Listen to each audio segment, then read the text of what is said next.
Ma'am punamak ahan pumatari ko dona kumjabul na taramag sari kana si sinjaiba thoramasi kana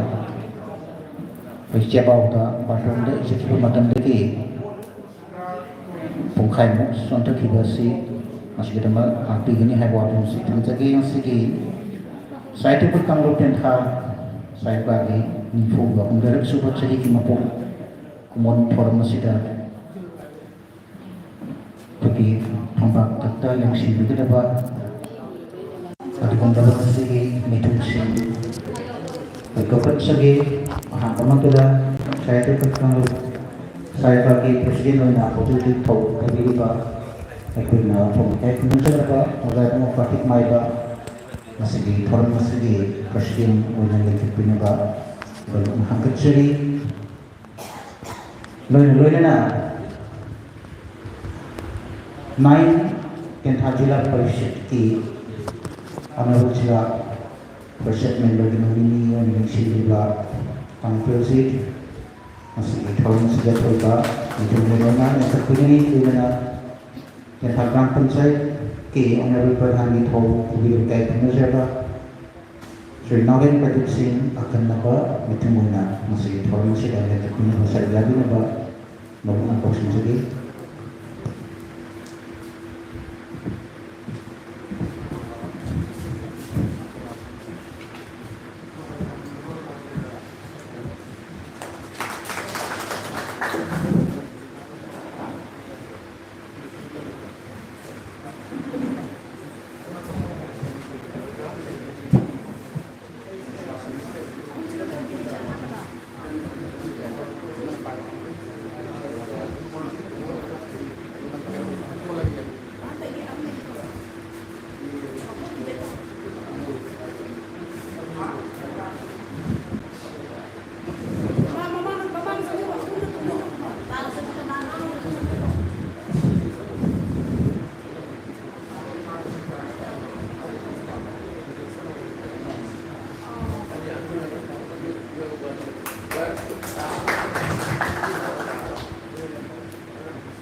Luna tegi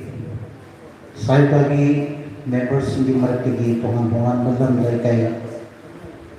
kunabang dari polisi penggir pengasih pernah kalaman mau sekedar members sing kondisi jadi bapak pangosong dan makop sendiri ahan pada dokter menantin favor sing principal Impal College organisasi pada kayak kemudian boja Bos Nayang dan Associate Professor United College sambil ada orang sudah kayak kemudian member Rakesh Nauden Social and Cultural Activist ada kemarin sudah Madam Premojit Singh Secretary Sayoka ada mga sudah dokter Manangkin Bilananda Singh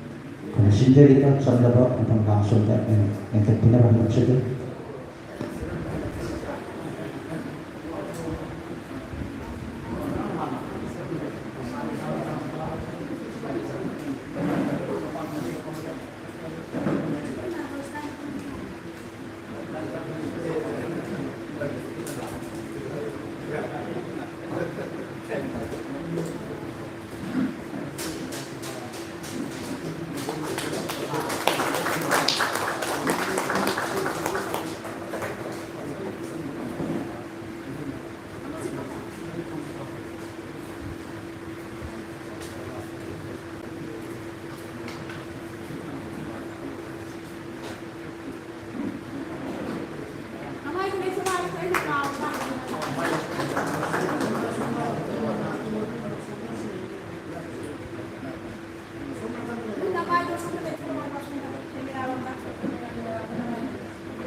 Masih turun kisah kemana kena lari kerumah aksari hari mulai pergi provinsi besar mana lari ni nabi kita bah kayak kenal tu doktor senasam nawid taisda itu pinabah untuk jadi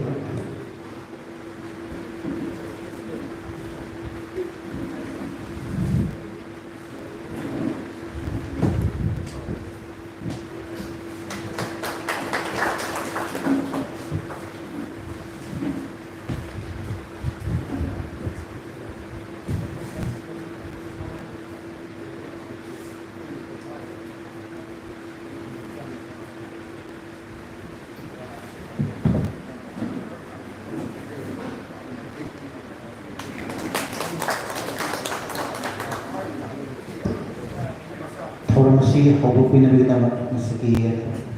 mitalin sinamera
Sendiri pemerintahan nasional leadership terpilih provinsi sudah banyak yang kecil.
Pagkaturoon di Makasa sa po na karamot sa buhay mga talagang pambinaba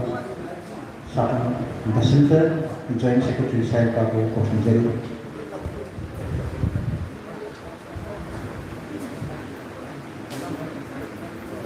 Karena siapa masuk kumontrol na sige nung ibabaw pambigan ito.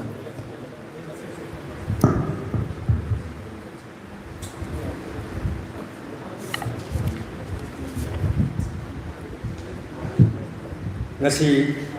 yai pharba ningthauka numit meragi tara taruni panba Oktober gi tang tara 2022 ing koi saite yokhat kamlu sayoka tentha gi niphun doi subamapong numit amadi Thomas Hardy ningsing mana lanthokpa amadi award singbu tarano ukjaba amadi apongba lairik sing koi lanthokpagi maru oiba thorom pareng sing asigi president ki phabam lang lengsin biriba mingoina panjarabada Oja Kartik Maiba Presiden Sayoka Tentha gi maikai degi harau te ambaga loinana Guest of Honor gi phampham lang election biriba Jila Pradhan Tentha Gram Panchayat ki member Pradhan oibiriba koigi mingona Panjabada Naurek Pradeep Singh Kuchu koigi sayoka gi maikai degi harau te ambaga loinana oksari aduga loinana akoigi Thomas Hardy nising mana koigi masibu koigi donate tobirakiba mingoina panjarabada koigi oja Warangkem Rajendra Singh Habusu harau te ambaga loinana Warangkem Rajendra Singh Habusu harau te ambaga loinana koigi sayoka gi maikai degi tarano oksari aduga loinana koigi Thomas Hardy ningsing mana asibu koigi phangbigadaba mingoina panjarabada award Laisam Tomba Kuman busu koigi sayoka gi maikai degi harau te amna oksari aduga loinana koigi breast principal gi mana phambiraglaba mingoina panjarabada Dr. Warangkem Piorota Singh Habusu koi sayoka gi maikai degi harau te ambaga loinana oksari any capital ningsing saita sel gi mana phangbirak laba mingoina panjarabada oja igos na yambem busu koi sayoka gi maikai degi harau te ambaga loinana oksari duga Indo Bangla International Friendship Award amasung South Asian Regional Countries Billions Award and Cultural Summit 2022 phangakraba koi ming oina panjarabada Rakesh Naurim busu koi sayaka gi maikai dagi harau tayam bagaloina na oksari aduga pacha maitai Literary Award phangbirak laba ming oina panjarabada Maibam Premorjit Singha busu koi sayaka gi maikai dagi harau tayam bagaloina na oksari aduga doctorate degree phangbirak laba ming oina panjarabada Moirangthem Vidyananda Singh Mahakuso koi sayaka gi maikai dagi harau tayam bagaloina na oksari aduga khoi gi ngasi phonggadaba lairing bu ibirakhiba tongal khoi gi panjarabadi mangi leibak haina mingthonba lairing asibu ibirakraba khoi gi mingoina panjarabada Naurem Rakesh Singh Moirangthem adum hairi Moirangthem Rakesh Singh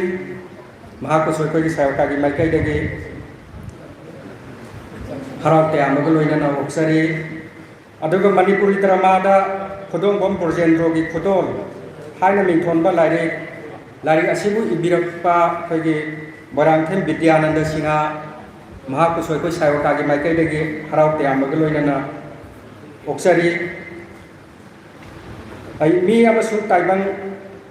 haina mingthonba koi gi lairing asi ahanba phongkhrabani adubu mata anirak sugoina handak ji phongbani masibu ibirakhraba koi gi ming oina panjarabada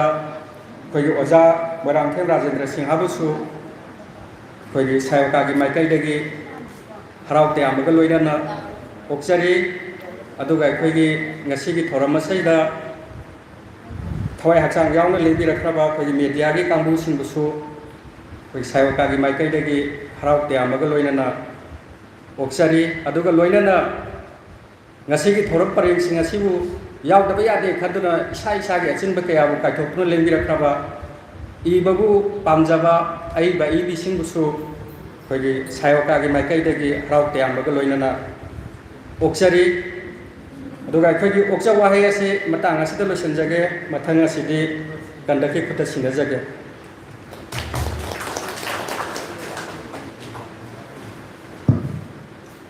Sali saya sing ani ko ni tu star di tal sigoina sinajaga Thomas Harding simana isimani da kunni toy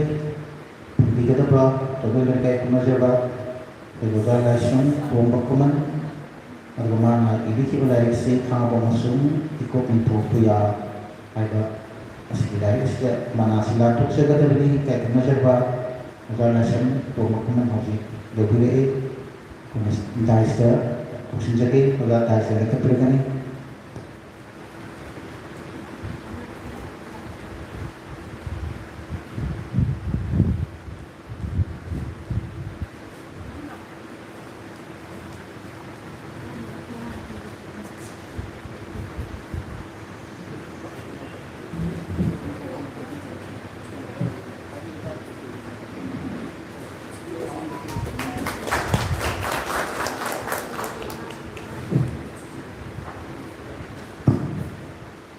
bagi kayak kemudian boda langsung tu hukuman yang sendiri tu bagi mana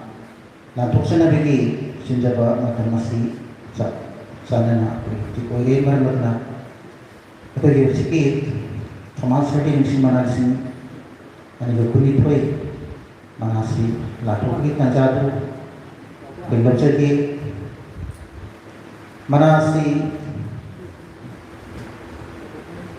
bagi lantuk kita apa Tolong mereka itu siapa masih di CGS yang sendiri pak itu tamu president nomini 9 tentang Jila Parishad ki honorable Jila Parishad members nomini kusina pergi dasar program meeting yang terlibat kamu mana silang topik ini juga bagaimana si donate tawirpa teknajaba udahung marangkin Rajendra Singh pergi mangga untuk kira tu nama mana pusing apa sih saya bina pusing pergi cinjade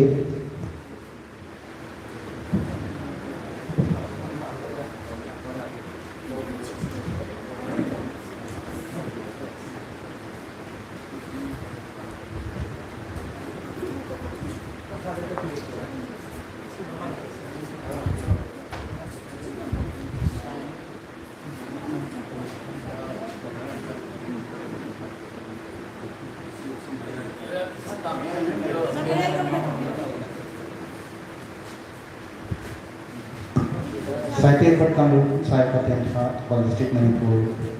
Thomasari misi saya mana misi anu komunitas itu, langsung tu komun. Sangat English novelis Thomasari na makungan misi tiba komun. Langsung pumba seman apa pelajaran madom semua pergi. Langsung kami bisa jadi pumba menilai anggur paku. Mai dekadatan penggar kita ini basido. Hanggang misi coba mulai ako amasung ikut mintu puya an mintu anda lagi si dibagi dengan saya pertama saya pakai tanah waktu berkait karena penjara sini ada mintu nya tanpa sudah lepas ini pun sudah sebut mampu follow sudah masa ini misi saya mana di sini mintu ini masih ada kuliah boleh dengan sorry.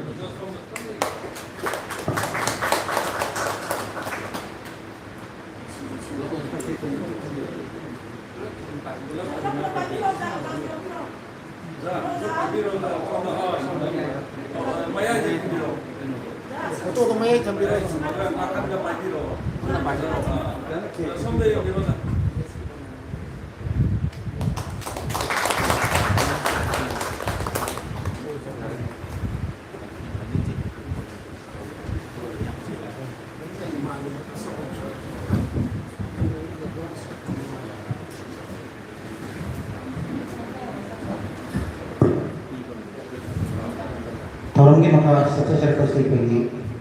masih kita mesti lari pun pergi pun jadi ni lari pun pergi tolong madu apa itu pergi lepas lagi ahan ba pun berlari si manggi dari bawah hari ini pun berlari dari segi iba merancang Rakesh Singh lari si 9 Tenth Zilla Parishad और Naval Zilla Parishad member की nominee है लेकिन फिर बात के minister का masih dapat beritulah tanggungan projek tanggungan organisasi pembimbingan itu bahas lain segi iba merancang Rakesh Singh su bahasnya yang terpilih nama mesin jadi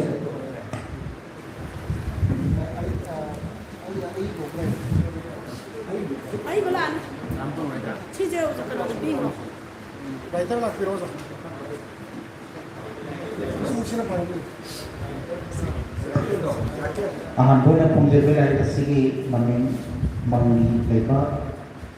Rakesh anak itu Rakesh Singh lah ini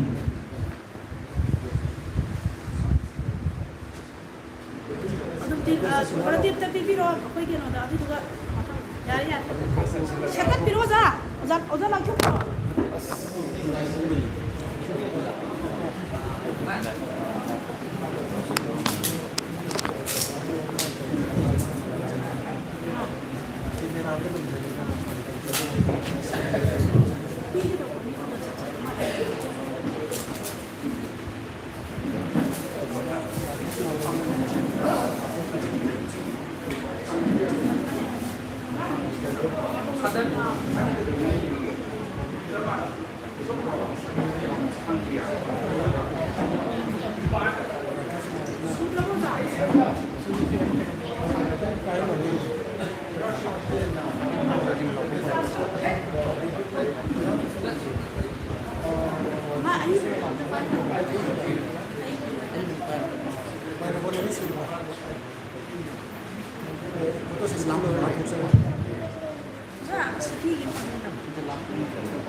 Ngasi Rakesh Marangthani iba mangi leiba aiba lai asi miyamda kusina jere po ngapuche.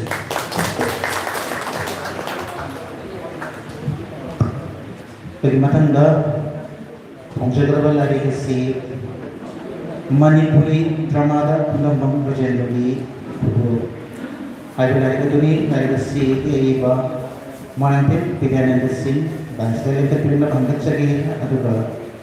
masih lari si Pongjagrabal bal Kota Gram Panchayat ke Honorable Pradhan Sri Naurin Pratik Singh masih di akan napa itu mengenai pilih bal kayak menjadi basman lari si Pongjagrabal ini.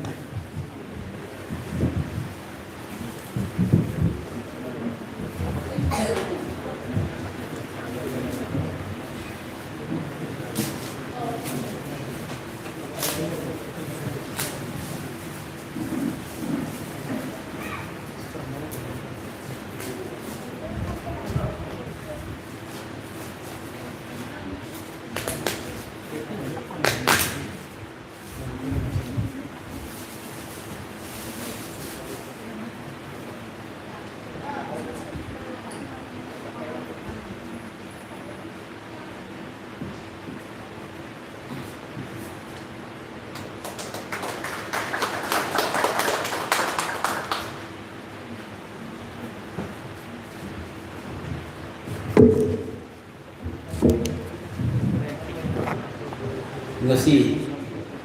Oktober di tang tara Februari mirisda saya ke tentana sembilan begina tangtoi ba dari pomba di anak tu anggur sungkopa masih mari lena Sri Mingwana Panjarata Dr. Marangthum Vidyananda Iba Manipuri Dramada Undang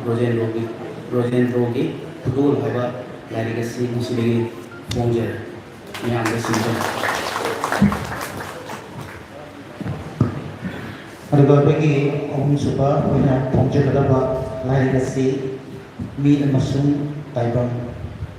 Anisiba kufongi aduga lari si Birapa kayak punya Rojano Manantip Rajendra Singh lari si ibu Birapa Rojano Manantip Rajendra Singh Daska ikut kerajaan Tokiran apa angkat segi dua dari si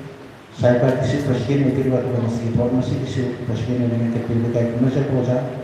tadi maupun pembina ini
masih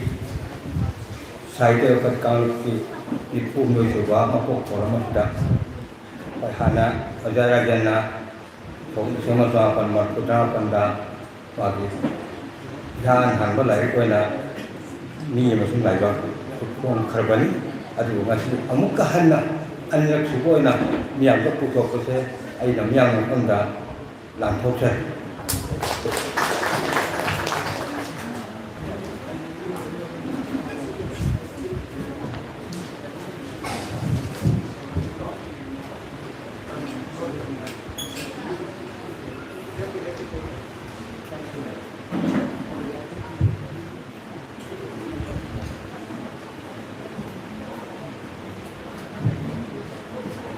Ya,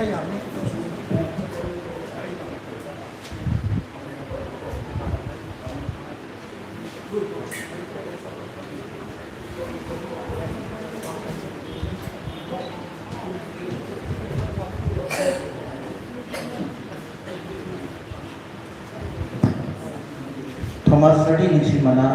Nishimani Pangithoi ma'am की reference ओइननबा Ecom निथौसी खांगबोक्ता लेबनी खामागे area मागे लमदम जिदा लाइरे लेबे आते इरोय अबुसु लेबे आते मसिगी मरम Sindi लाइतसे line ओबे इरोय अमा लागा इकोम निथौदा खन्ना बहुबा अमसुन अते इते कयामा अवाना पिरपदगी इकोम निथौसु लाइरे नो इरोय ओलगा मोय वाइनेगी बिवारिनी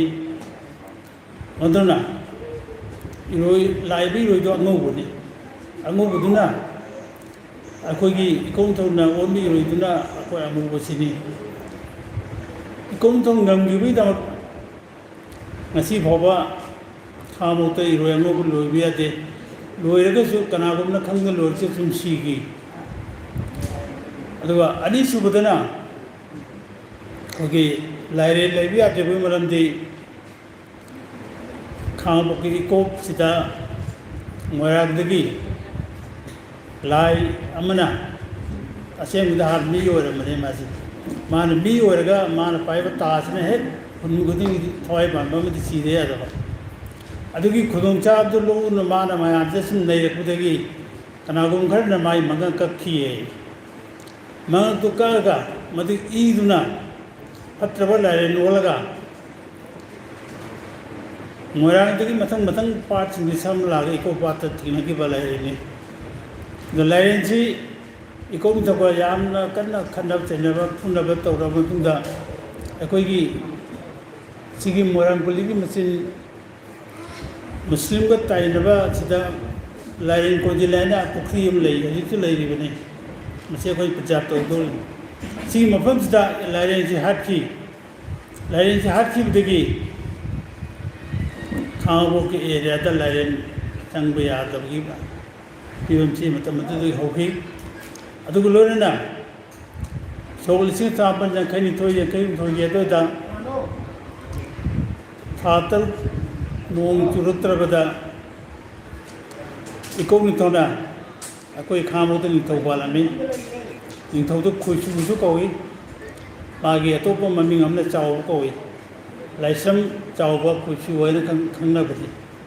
मागी मंगा सुबा निथौनि तजकिति नापंबा निथौ ओरमाने मागी ज अदुना माई ममंग लागा नबुंगो इकोम तो वैबो दोला बुंद पुरो नों चुहनगे न तबुदगी मदु कदाय बहु चुमीबनो न मोय कमिटी फम खोतना मतमदि अखोय लोइसन नायदम ले लाई सिंगिसो दिन फम मोयबा अदुगा लमदम मतमदुगी फमनायबि सिंगि फम अखोयगी वाय तो फम मोयबा जा मदुदा वारी सानर मतुंगा माइबी तरंग लेपाउ तारनी न ताबते पूरो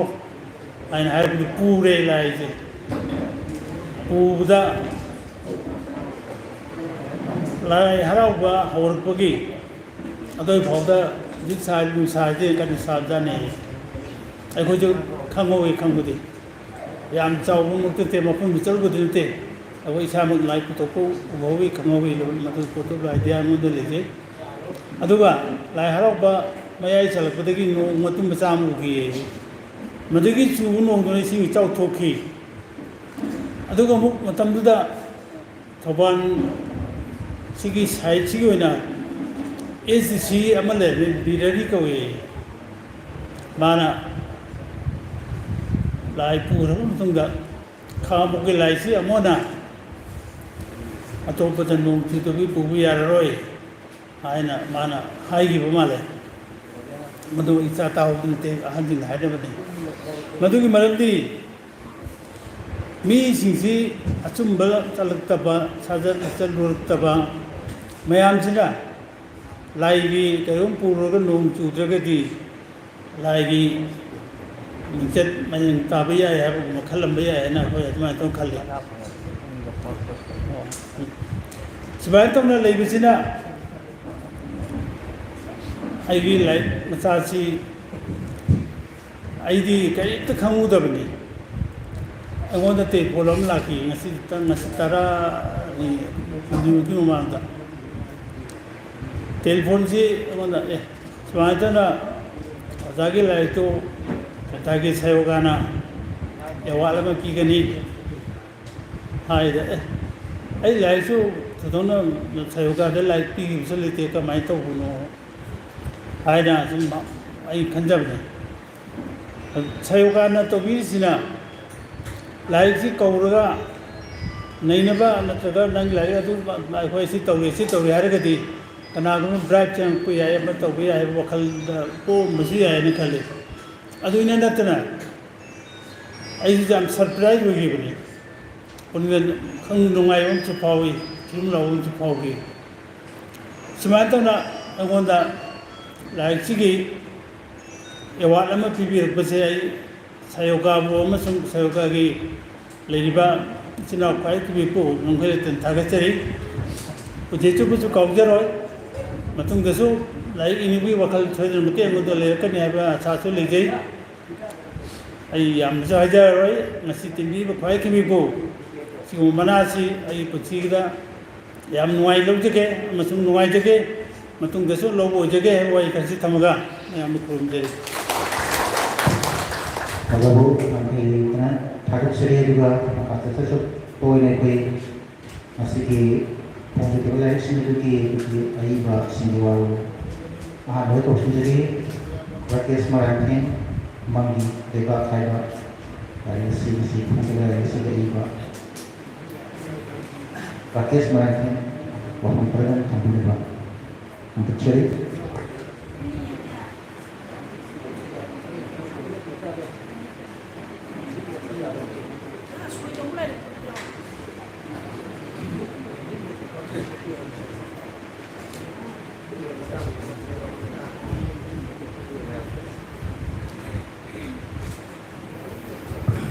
ngasi asigumlaba sayoga ge mifum doi suba foundation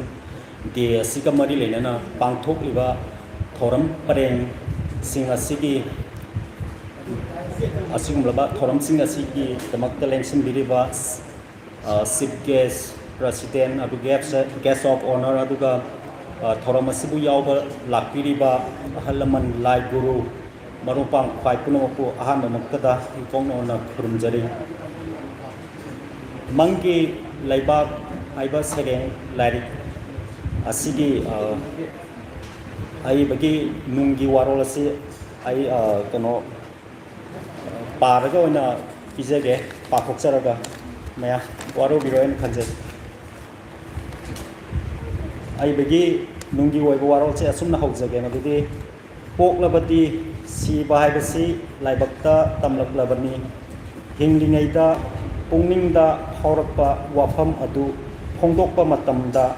singi oiba wahai khaktana phongdokpada mapung phadabana iduna mayekna phongdokpasu dakar orei asumna mangi leibak haina mingthonba sereng larik asi ijakhibani larik asibu ngasigi thoramasita phongbada isada nungaidati phaujai amasung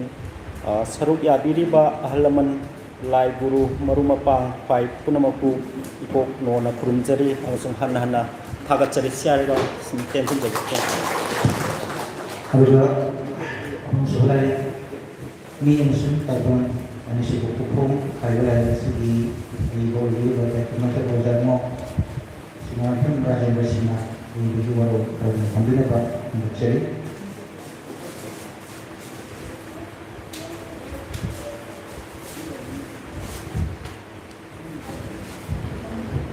tenbiriba khwai punamgi mafamda lolukna ikai khanaba posari daita lengsanbiriba dignitary sing aduga manga lengsanbiriba khwai punamak ngasi puthokjariba akhoi mi amasung laiba laibasi koi anoba second edition junate reprint junate Kristagi kum 1974 ꯐꯣꯡꯈ꯭ꯔꯕꯅꯤ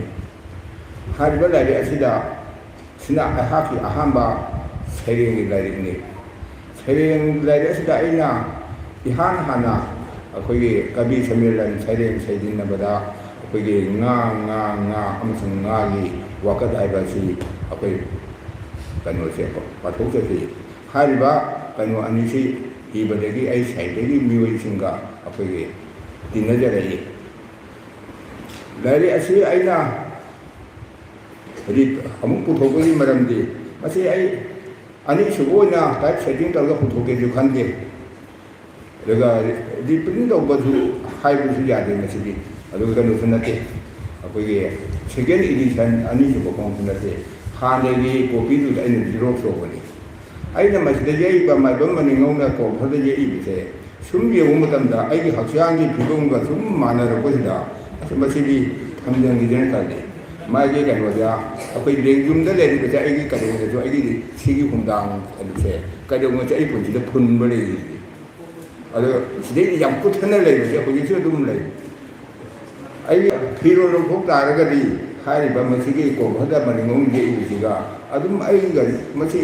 ꯏꯁꯥ ꯎꯔꯒ ꯑꯗꯨꯝ ꯈꯪꯒꯅꯤ photo ꯑꯃ ꯑꯩꯈꯣꯏꯒꯤ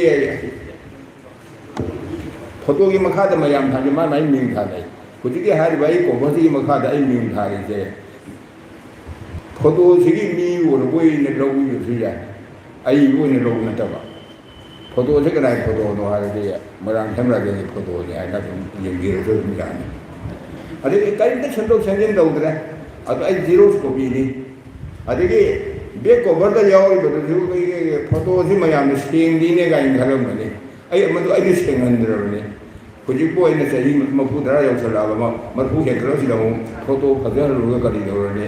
ꯍꯥꯟꯅꯒꯤꯗꯨꯗ ꯑꯃꯟꯕꯗꯨꯗꯒꯤ ꯑꯗꯨꯝ ꯑꯣꯏꯅ ꯂꯧꯕꯅꯤ ꯑꯗꯨꯅ ꯁꯤ ꯃꯌꯥꯝ ꯌꯦꯡꯕ ꯃꯇꯝꯗ ꯐꯣꯇꯣꯁꯤꯗ ꯀꯩꯅꯣ ꯀꯩꯗꯧꯔꯝꯃꯦ ꯀꯥꯏꯅ ꯈꯟꯕꯤꯔꯕꯁꯨ ꯌꯥꯏ ꯑꯗꯨꯅ ꯑꯩ ꯑꯍꯥꯟꯕ ꯁꯩꯔꯦꯡ ꯄꯥꯊꯣꯛꯈꯤꯕ ꯁꯩꯔꯦꯡ ꯑꯅꯤꯅꯦ ꯑꯗꯨꯒꯤ ꯑꯩ ꯑꯍꯥꯟꯕ ꯀꯩꯅꯣꯒꯤ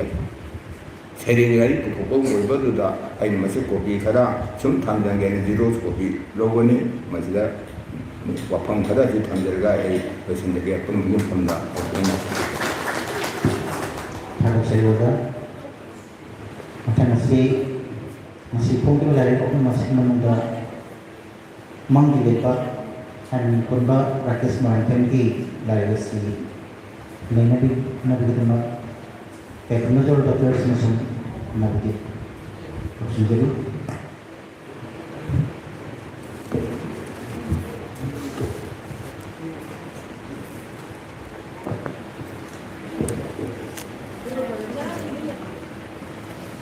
ꯃꯁꯤꯒꯤ ꯁꯥꯌꯨꯀꯥ ꯇꯦꯟꯇꯥꯒꯤ 94ꯁꯨꯕ ꯃꯄꯣꯛ ꯅꯨꯃꯤꯠ ꯑꯗꯨꯒ ꯍꯥꯏꯔꯤꯕ ꯅꯨꯃꯤꯠ ꯑꯁꯤꯒ ꯃꯔꯤ ꯂꯩꯅꯅ ꯂꯥꯏꯔꯤꯛ ꯐꯣꯡꯕꯒꯤ ꯊꯕꯛ ꯑꯗꯒꯤ ꯃꯅꯥ ꯃꯊꯨꯝ ꯊꯨꯝꯕꯤꯒꯗꯕꯁꯤꯡꯕꯨ ꯄꯣꯛꯄꯒꯤ ꯊꯧꯔꯝ ꯑꯗꯨꯒ ꯊꯣꯃꯥꯁ ꯍꯥꯔꯗꯤꯒꯤ ꯃꯤꯡꯗ ꯑꯣꯖꯥ ꯔꯥꯖꯦꯟꯅ ꯀꯠꯄꯤꯕ ꯃꯅꯥ ꯑꯁꯤ ꯌꯦꯟꯊꯣꯛꯄꯒꯤ ꯑꯁꯤꯒꯨꯝꯕ ꯊꯧꯔꯝ ꯑꯁꯤꯗ ꯂꯦꯡꯕꯤꯔꯛꯂꯤꯕ ꯑꯍꯜ ꯂꯃꯟꯁꯤꯡ ꯄꯨꯝꯅꯃꯛꯄꯨ ꯌꯥꯅꯍꯟꯕꯃꯛꯇꯗ ꯅꯣꯡꯃꯗꯨꯅ ꯈꯨꯔꯨꯝꯖꯔꯤ ꯑꯗꯨꯒ ꯂꯣꯏꯅꯅ ꯉꯁꯤꯒꯤ ꯑꯁꯤꯒꯨꯝꯕ ꯃꯤꯐꯝ ꯑꯁꯤꯗ ꯗꯥꯏꯁꯇ ꯁꯤꯟꯕꯤꯔꯒ ꯏꯀꯥꯏ ꯈꯨꯝꯅꯖꯔꯕ ꯃꯤꯊꯨꯡꯁꯤꯡ ꯑꯗꯨꯒ ꯊꯧꯔꯝ ꯃꯄꯨ ꯏꯀꯥꯏ ꯈꯨꯝꯅꯕ ꯎꯠꯆꯔꯤ ꯁꯤꯒꯤ ꯃꯇꯨꯡꯗ ꯑꯁꯤꯒꯨꯝꯕ ꯉꯁꯤꯒꯤ ꯊꯧꯔꯝ ꯑꯁꯤꯒꯤ ꯁꯔꯨꯛ ꯑꯃ ꯑꯣꯏꯅ ꯇꯔꯥꯝꯅ ꯑꯣꯛꯆꯕ ꯍꯥꯏꯕ ꯇꯥꯔꯦ ꯃꯅꯥ ꯐꯪꯂꯛꯈ꯭ꯔꯕ ꯑꯗꯨꯒ ꯃꯌꯥꯝꯒꯤ ꯑꯦꯄ꯭ꯔꯤꯁꯤꯌꯦꯁꯟ ꯐꯪꯕꯤꯔꯛꯈꯤꯕ ꯑꯣꯖꯥ ꯏꯕꯨꯡꯉꯣꯁꯤꯡ ꯄꯣꯛꯄꯒꯤ ꯊꯧꯔꯝ ꯃꯤꯡ ꯑꯣꯏꯅ ꯍꯪꯒꯠꯆꯔꯕꯗ ꯏꯀꯥꯏ ꯈꯨꯝꯅꯖꯔꯕ ꯗꯥꯛꯇꯔ ꯃꯣꯏꯔꯥꯡꯊꯦꯝ ꯕꯤꯔꯕꯠꯇ ꯑꯣꯖꯥ ꯑꯁꯤꯅ ꯏꯖꯨꯀꯦꯁꯟꯒꯤ ꯂꯝꯗ ꯂꯧꯔꯤꯕ ꯊꯧꯗꯥꯡꯒꯤꯗꯃꯛꯇ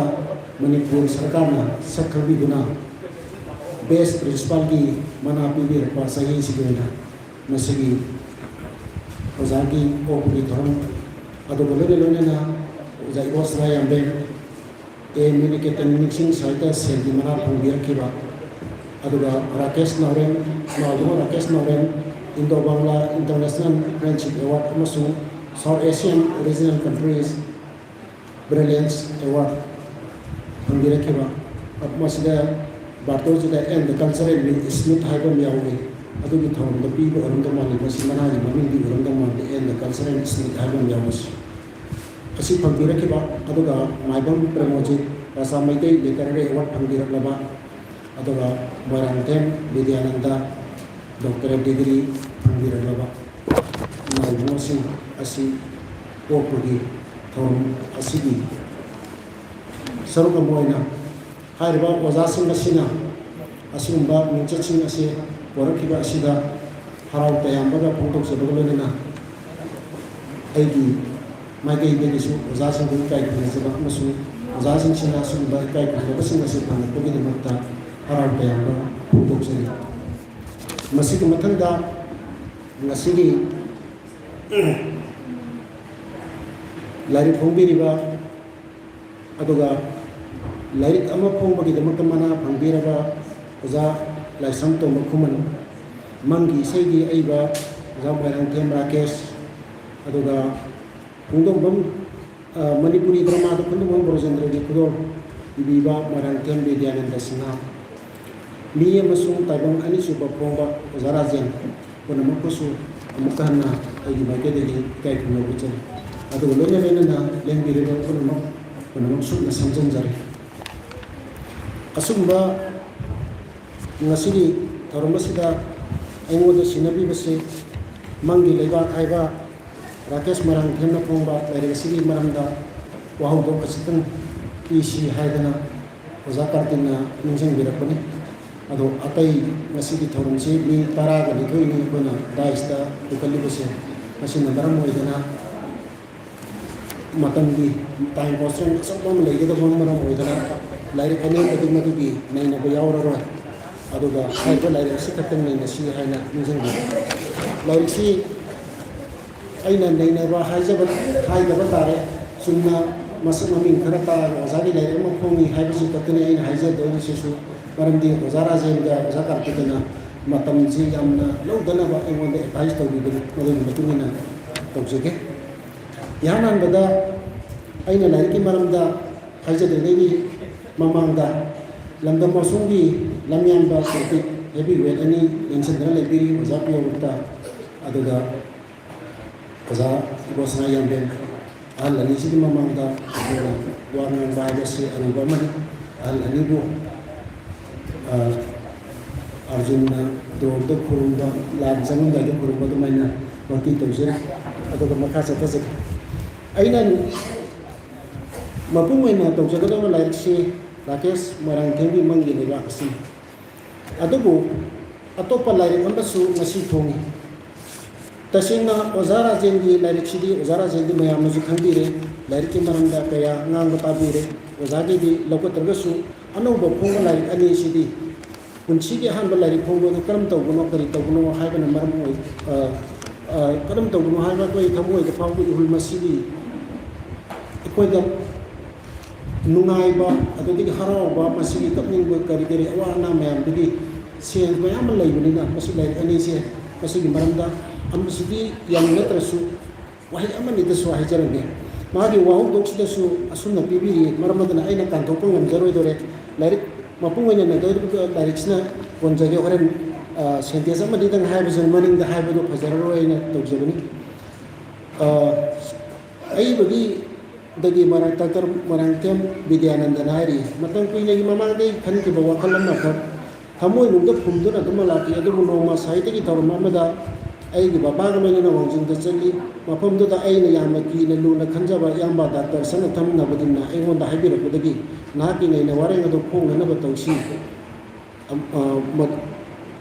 tawsi madumakti ai haigi badudagi madumakti ai gi doctoral thesis aduni phong na ba haibira kuje adubu thesis ama lanai wena phong bai bisu university gi aya ba sangbana maram boidana mana maming khar hongjoga phong ni haibira aingonda sum credit ma pb besida aina su direction maram da sentence amane ti hairam dragadi adi hauna khanda bai du photo ra haida khamjabani aduna direction maram da haijage aina su ꯃꯔꯨꯞ ꯃꯄꯥꯡꯁꯤꯡ ꯑꯗꯒꯤ ꯏꯆꯥꯁꯤꯡ ꯏꯅꯥꯎꯁꯤꯡꯗ ꯂꯥꯏꯔꯤꯛ ꯐꯣꯡꯅꯅꯕꯁꯦ ꯏꯁꯇꯤꯀꯦꯠ ꯇꯧꯖꯕ ꯍꯧꯖꯤꯛ ꯍꯧꯖꯤꯛꯁꯨ ꯑꯩꯈꯣꯏ ꯏꯅꯥꯎꯁꯤꯡꯗ ꯂꯦꯡꯁꯤꯟꯕꯤꯔꯤꯕ ꯑꯣꯖꯥ ꯑꯁꯤꯒꯤꯁꯨ ꯑꯩꯅ ꯂꯥꯏꯔꯤꯛ ꯑꯃꯇ ꯐꯣꯡꯒꯦꯅ ꯊꯧꯖꯔꯤꯁꯨ ꯏꯔꯕꯅꯤ ꯇꯪꯈꯥꯏ ꯆꯟꯁꯤꯜꯂꯛꯑꯦ ꯂꯣꯏꯔꯛꯑꯦ ꯍꯥꯏꯔꯛꯑꯦ ꯑꯗꯣ ꯃꯊꯪꯒꯤꯗꯁꯨ ꯄꯨꯊꯣꯛꯆꯩ ꯑꯣꯖꯥꯒꯤ ꯍꯧꯖꯤꯛꯀꯤ ꯅꯥꯎꯏꯕꯨꯡꯉꯣ ꯃꯣꯏꯔꯥꯡꯊꯦꯝ ꯗꯥꯛꯇꯔ ꯕꯤꯗ꯭ꯌꯥꯅꯟꯗꯒꯤ ꯂꯥꯏꯔꯤꯛꯁꯤ ꯃꯔꯝꯗ ꯁꯦꯟꯇꯦꯟꯁ ꯑꯅꯤꯒꯨꯝꯕ ꯑꯍꯨꯝꯒꯨꯝꯕꯗꯪ ꯍꯥꯏꯖꯔꯝꯒꯦ ꯑꯗꯨꯒ ꯃꯈꯥ ꯑꯃꯨꯛ ꯆꯠꯊꯖꯒꯦ ꯃꯍꯥꯛꯀꯤꯁꯤ ꯑꯩꯈꯣꯏꯅ ꯃꯅꯤꯄꯨꯔꯒꯤ ꯏꯇꯤꯍꯥꯁꯇ ꯗ꯭ꯔꯃꯥꯒꯤ ꯂꯝꯗ ꯊꯣꯏꯗꯣꯛ ꯍꯦꯟꯗꯣꯛꯅ ꯈꯪꯅꯔꯕ ꯈꯨꯟꯗꯣꯡꯕꯝ ꯕ꯭ꯔꯣꯖꯦꯟꯗ꯭ꯔꯣ ꯍꯥꯏꯔꯒꯗꯤ ꯗ꯭ꯔꯃꯥ ꯇꯧꯕ ꯃꯤꯁꯤꯡꯅꯗꯤ ꯈꯪꯗꯕ ꯂꯩꯔꯔꯣꯏꯗꯕ ꯑꯗꯨꯒꯨꯝꯕ ꯄꯥꯔꯁꯣꯅꯥ ꯑꯃꯅꯤ ꯑꯁꯤꯒꯨꯝꯕꯁꯤꯒꯤ ꯃꯔꯝꯗ ꯃꯍꯥꯛꯅ ꯃꯍꯥꯛꯀꯤ ꯌꯨꯅꯤꯚꯔꯁꯤꯇꯤꯒꯤ ꯗꯣꯛꯇꯔꯦꯜ ꯊꯦꯁꯤꯁ ꯑꯣꯏꯅ ꯗꯥꯛꯇꯔ ꯕꯤꯗ꯭ꯌꯥꯅꯟꯗ ꯍꯧꯖꯤꯛ ꯑꯣꯖꯥ ꯃꯌꯥꯝꯅ ꯈꯪꯕꯤꯔꯤꯕ ꯑꯣꯖꯥ ꯔꯥꯖꯦꯟ ꯑꯣꯖꯥ ꯏꯕꯨꯡꯉꯣꯒꯤ ꯃꯆꯥꯅꯨꯄꯥ ꯑꯇꯣꯝꯕꯅꯤ ꯑꯣꯖꯥꯅꯤ ꯑꯗꯣ ꯑꯣꯖꯥꯒꯤ ꯏꯆꯥꯅꯨꯄꯥꯅꯤ ꯑꯩꯅ ꯑꯇꯣꯝꯕꯅꯤ ꯍꯥꯏꯈꯤꯕꯗꯣ ꯑꯅꯤꯁꯨꯕ ꯑꯣꯏꯔꯤꯕ꯭ꯔꯥ ꯑꯍꯨꯝꯁꯨꯕ꯭ꯔꯥ ꯑꯩ ꯊꯣꯏꯅ ꯈꯪꯖꯗ꯭ꯔꯦ ꯑꯗꯣ ꯑꯣꯖꯥꯒꯤ ꯃꯆꯥꯅꯤ ꯑꯍꯟꯗꯤ ꯅꯠꯇ꯭ꯔꯦ ꯑꯗ ꯃꯍꯥꯛꯅ ꯐꯣꯡꯕ ꯁꯤꯗ ꯃꯅꯤꯄꯨꯔꯤ ꯗ꯭ꯔꯃꯥꯒꯤꯗ ꯈꯨꯟꯗꯣꯡꯕꯝ ꯕ꯭ꯔꯣꯖꯦꯟꯗ꯭ꯔꯣꯒꯤ ꯈꯨꯗꯣꯜ ꯍꯥꯏꯕꯅꯤ ꯈꯨꯟꯗꯣꯡꯕꯝ ꯕ꯭ꯔꯣꯖꯦꯟꯗ꯭ꯔꯣꯒꯤ ꯗ꯭ꯔꯃꯥ ꯅꯩꯅꯕ ꯍꯥꯏꯅ ꯃꯥꯒꯤ ꯗꯣꯛꯇꯔꯦꯜ ꯊꯦꯁꯤꯁꯇ ꯂꯩꯈꯤꯕꯗꯒꯤ ꯁꯦꯝꯗꯣꯛꯑꯒ ꯐꯣꯡꯕꯅꯤ ꯍꯥꯏꯔꯤꯕ ꯂꯥꯏꯔꯤꯛ ꯑꯁꯤꯗ ꯀꯣꯟꯇꯦꯟꯁꯤꯡꯁꯤ ꯃꯥꯅ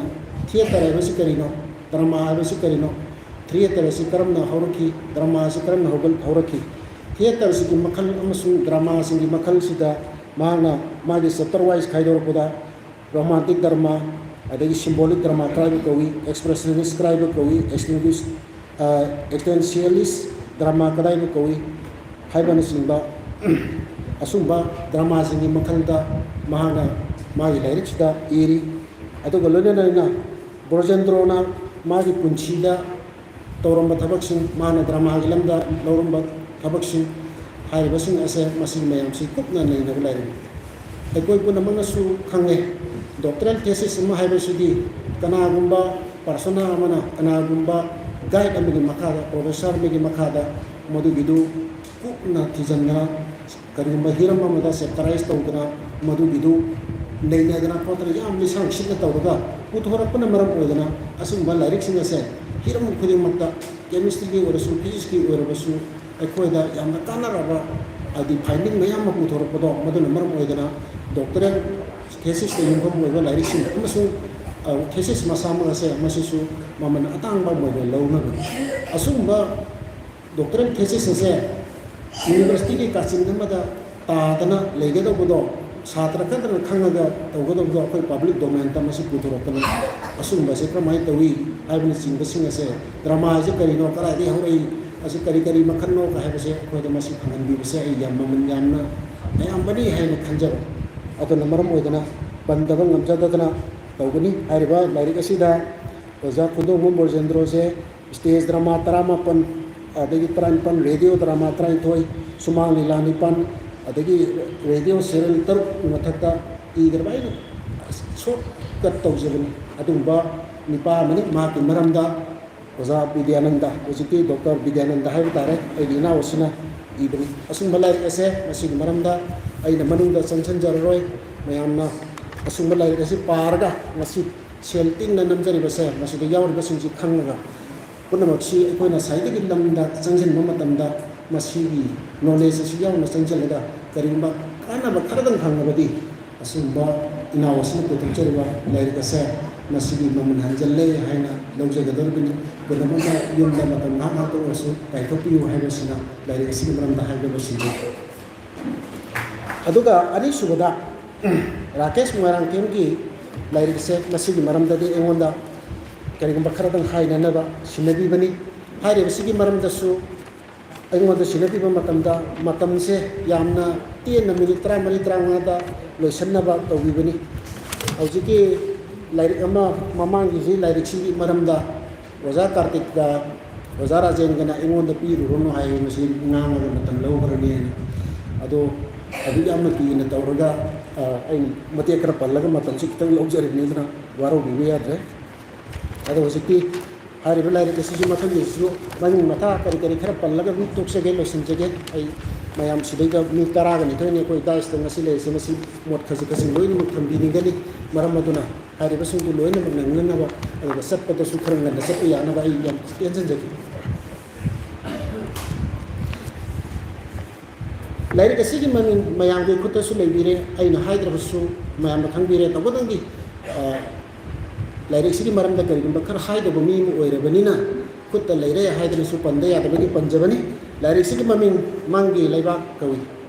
mang leiba haina su haibi yare du mangi leiba kawi mangi leiba ga sidagi magi sida kari ba ai ba sigi wakhanda kari ba amaka phawri masi mamin sigi maram da sante samani da hajarande akoina ngasi hauji hingiba samaj ase masi tarang ba ngasi ma koi mayam phamdana ka leiriba satna chongna toriba gari thauriba satliba kholiba wangangiba tariba mayam sibu masibu asien ba punchi ma oimdu oiri jala tasena masi nung da satna bali se chajat mayam ji yenguragadi akoi samaj ase ai bena karamna urei kana mangma majana urei taja draba kaya se manung do oiramni akoi ma panda ma khan se manung da mu oiramni masibi thimchi tani mapung oina akoi gi leiraba khunaya se masibu masak tak nanu hona rakada mahang akoi soru khunaya se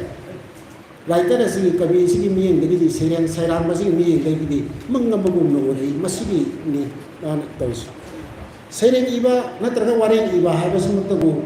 akoi na amuta thimna driba wari da iba nannadi ado even science fiction haidana akoi gi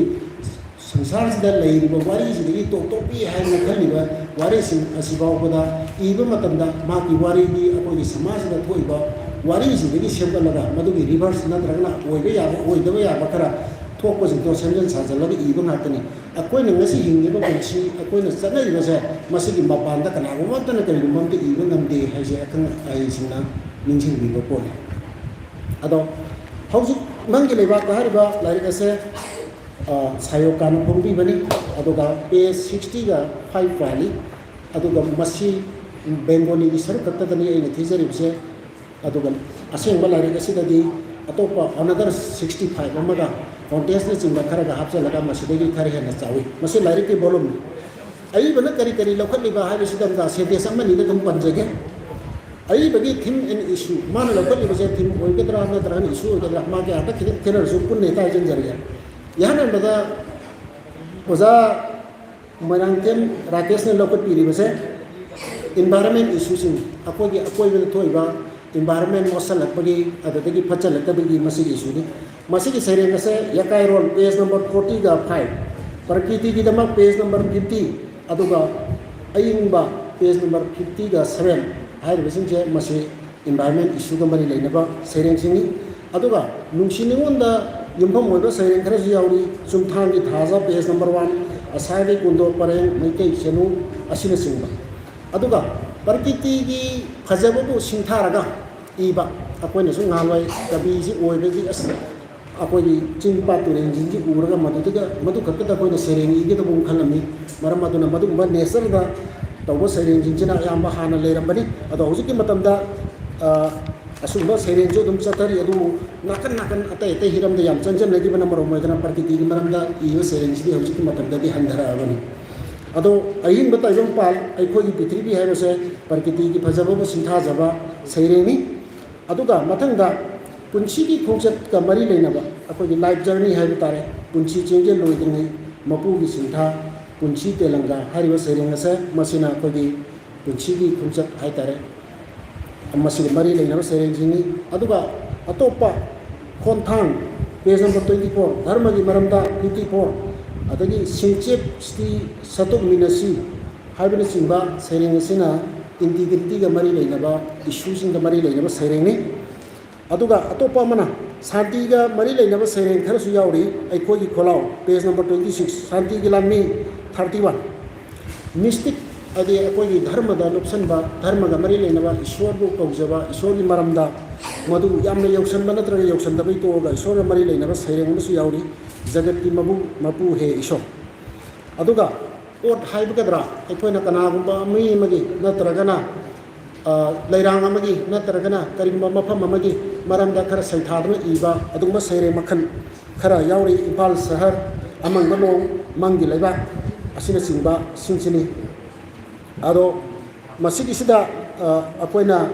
sarmilada katokpa sereng amasu yauri asmai tawdana sarmilada katokpa sereng asina mami akhang kanbi mau sagi sayom aidana page number 30 de yauri asung masing asana ot ne adi kanagumba amada saitadana kalimba saitadana ibe ado hoju jiki akoge social problems in habi tare social problems in da Raja Sekagi Mahiloshan education system da Chhatra Singna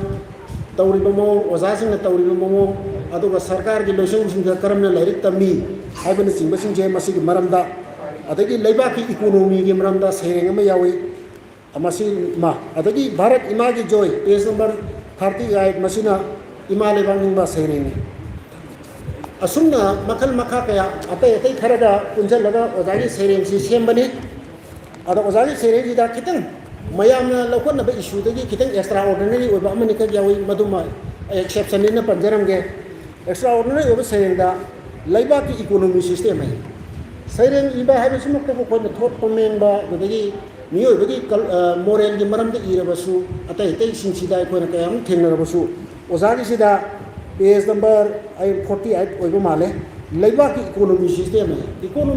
ka ha system na masi asomda magi toktopa nei na economic adegi geography hai ma history hai ma se na saita ji gap kaya pakna da na kalam ne baksan da tosan da na kalam ne pakna ba yade hai be ne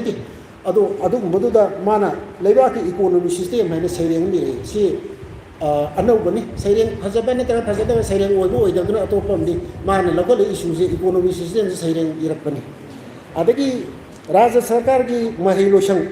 abechu education system sida private school sing adagi public school adi sarkar gi school jinga ani khenaba asina singba adagi mai lakpa lakta bai nungai ta bai manam sida iba electric bulb aibani singba page number 53 da leiri je sumba sereng ahu mari yauri masih mayam na local nama issue de atau na local ambasu ya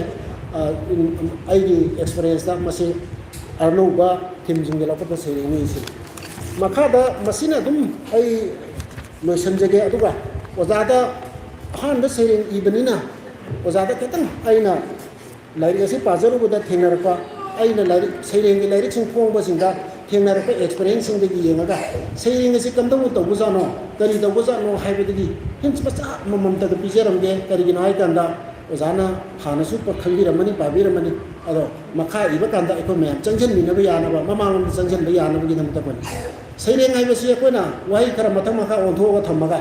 natraga na wai kara eta pungba senjalaga seri ngoi ba ya ba na tri seri ngam oina bhana ba kari kari masak sang ba jano hai ba masak basic khara dile madu ti athen toy hen phajana bahona gi ba hai bi na amu oira aikoina minimum da aikoina khang da ya da ba akoina film da sang ka na ball sane ge bahar su cricket sane ge bahar su ma gi niyum khara khang ba atu maina akoina sereng ji irage wareng ji irage haina literature gi arena ji sang darga di some basic khara ko ju pai ba tari ba adi basic sing do madu aikoina khangum thoi oza khangam mo gi nate oza gi sereng ji da yenga ga aina adu gi chajum du tharaga aina puthok pa theory am tanate mayam puthok pa theory du da aina panjala chajum du thara yenga ga madu dai da masi phabra masi patabra sane ba sane da bra du yenga da ne ko ne ne je ai ko gumana sereng ma leina bana tra kalim ba madu mot pi ba se akoi gi iting nate adana sereng ma iba kan da kari sangi hai ba sida yana mada ma gi form hai ba lai masida kari mai kanda pareng kaya na sage aduga masida stanza kaya na leigi hai bi hari bajing je ko na khudam na raga sonet kumba iba kanda di pareng tara mari no odong ni tra tru no odong ni aduga mari stanza tru pareng mari na saga dong isine sing ai na hai jeri se rabli hai bani ase adi oge do bunati maram maduna sonet iba matam de iga tar di ai pareng kaya iga de mahaki makong masing kaya lagi de hai bani simba adugi ama masagi leja ba ko bani na madu hindo ko na khangba masangi yengba changi aina sone ni haina pareng kari lenjala bu thora ya ro do bo bani na atuna maram oidana line masing kaya lagi de se sereng iba kan da ko ni khana ato paina at random aina sereng mai hete ise ga kan da aina line masing kare thamba kesu kai ke matu aduga atang na sereng makan ita di line hai be changi sini eta matang di stanza kaya lagi de hai be sereng makan di matungina stanza kaya lagi de no aina iri at random iri bra hai be sing basing je masi so ko yengam thoi masina form ni ani subada ko na sereng iba kan da sound hai be sim khane sound is kari ki khanari na kan da masih sereng asa masih tantan naibra natragana maton manaba maton taba manabra natragana makong masing kaya laibage masih manabra hay masing ako na huji iriba sereng sing ki bar saira ka makong masing ju laitraba ado aroi bu maton ju kadi na takani hay base laitraba sum nagi wahai khara da rhythm kar tan hapaga magi arthada magi thimna oina satna bana huji kaya mari ado ko amuk sa lora generation ji hanjala pun maru moidro huji chubu sonet kumba nalli matam da england pudo ke ba italy de yahu gi sereng makan jim chu ko huji sikan imera i asuna maru moidana mina irei ba dusu aina pador bini aina i gi ga ba dusu mina yendor bini na pochi khangbam sangbani na masima ozagi sidang tan ning jege ozagi form je line je masing je independent ni ozana line gi da mut kari bol ta thongsa dani ibini ozai sereng sim sidi yaus stanza masingju no limit ni mari thangani ani thangani have leite sereng amagi manung da stanza hum lai ju yauri mari ye ju yauri masi suning tam ibire ade ibiya de have nate ai ngasagi sangiba masak sinduga ozai da leiri siga sum pasal haijar puni lari ama padam lauro de lari bani ade ki matang da pana alliteration hai kana sound ni matang sida kondo hahubo manaba si oza rajen gi sereng ji हाने सेरेंजी अमा हेता फातो गे येबियो ओजागी सेरेंजी ना मसिन फजै हाइबि नति अहो बजिदा सिदा page number 10 तोता ना चा ना बु हाइना बंगा ना मिन सानि मंगा ना ना ना सा बंगा ना हौदों पांजो बंगा ना ना ना हौरा ना ना ना लोसमे सि ओजाना थवैना थबा अम तव आदि स्टाइल नम सेमिनि ओजागी जि फजै नत्रगा फजदे नति सुमाइना इकोना मागी हंजन दबा हाइबनि सिंग बकर माइ तो ओंजी गे हाइबनि संगबसे मसीदा बोयल दा हंजनबा कॉन्सोनेंट हंजनबा नि सिंग जे मसी एलिटरेशन तोइ मसी साउंड नि मनुंग दर मतंग दा कोना डिक्शन जिदा तौरिसी करिनो हाइ कंदा मोइना हारि मसी दी डेफिनेशन नम का करी कोटेशन नम का एसटी कोलरिसे ना ब्रिटिश के पावर पॉइंट हम लई ओजासिंग न जो हाना ताबिरा मनी हाना संजलबा कांगु सिंग नि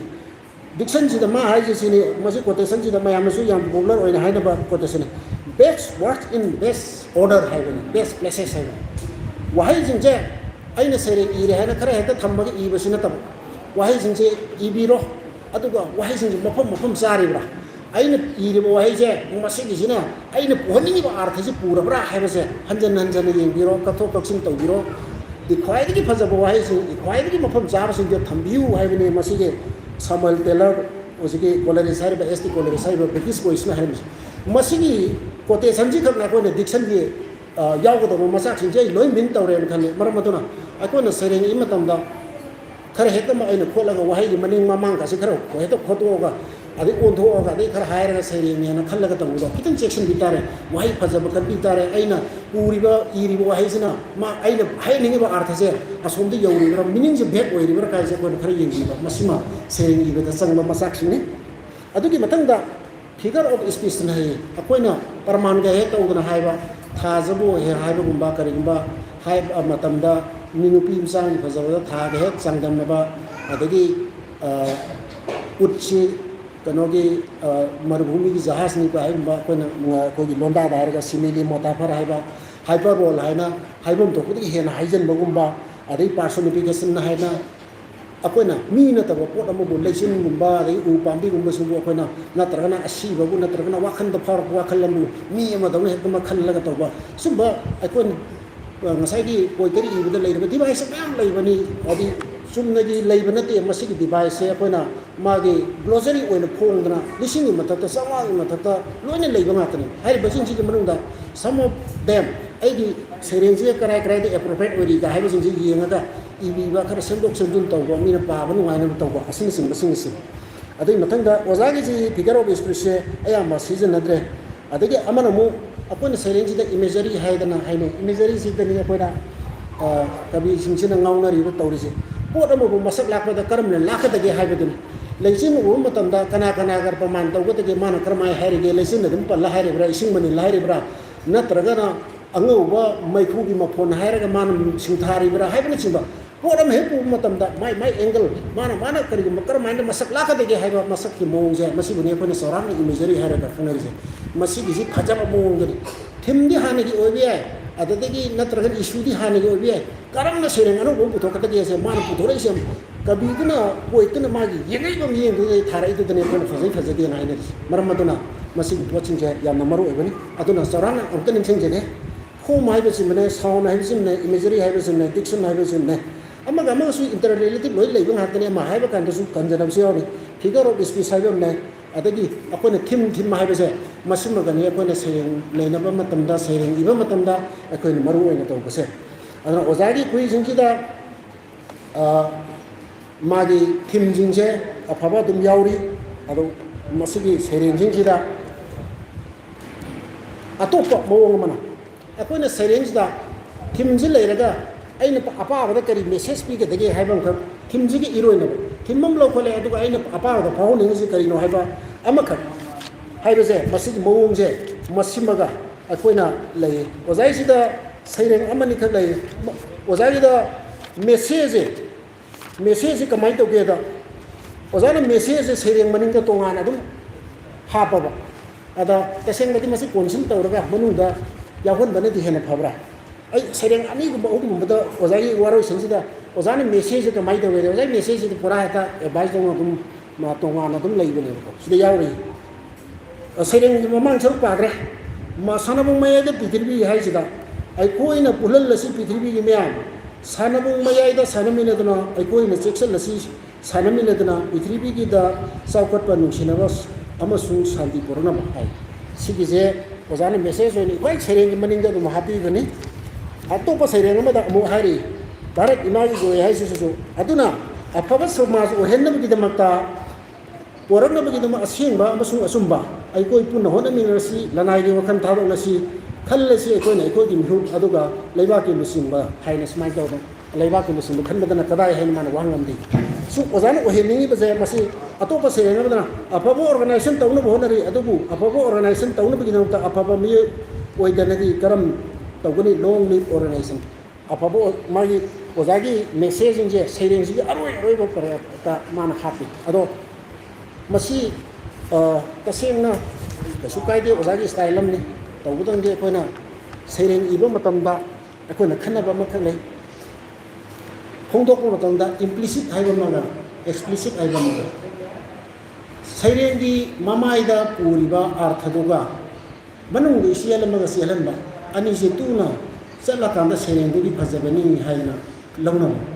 mahaki mamaida leiriba wahaidu karna summadu gi leke lekoi phajabada tawgurgadi sereng dugi phajabadu da tangkhaim tak phajaraga magi magum ji khara handabadu ma khanaba ama leiba maramaduna makal sereng ji iba matamda akoina hanana iraba miyoisina karamna iriba kari tawriba haibani singje akoi masenje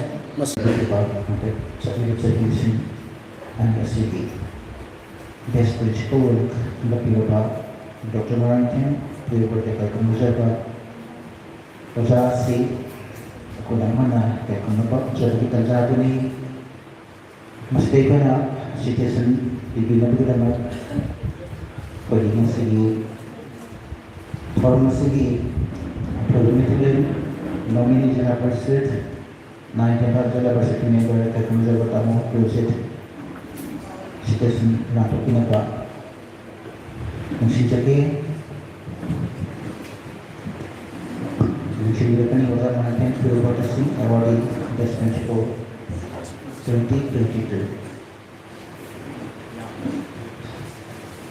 Citizen Corporate Society pertama saya pakai Policy Control Oktober disini di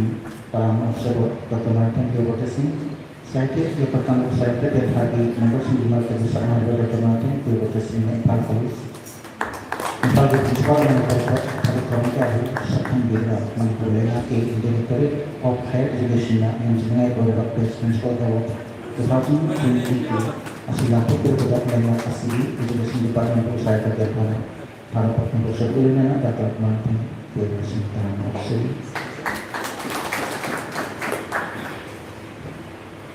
dan sekali kota dengan apa yang kita buat itu United Sangam Institute Profesor Melody Ba awadi ini ketin insight selama ada saya ambil citizen lebih apa berkini juga citizen selalu berkait dengan Honorable Pradhan Tendra JP and Pradeep Singh.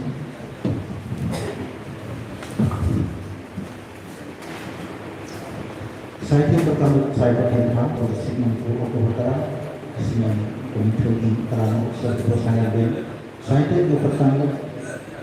saya Pak Tendra itu sebenarnya dari semua ibu saya bagi mengenai mengenai saya itu bersama sama dengan semua orang yang sudah mengenai saya itu bersama dengan mereka asalkan ini kita mesti saya itu sendiri mana pilih kayak pun sudah saya Pak Tendra satu sebelumnya ibu saya itu dalam oksigen.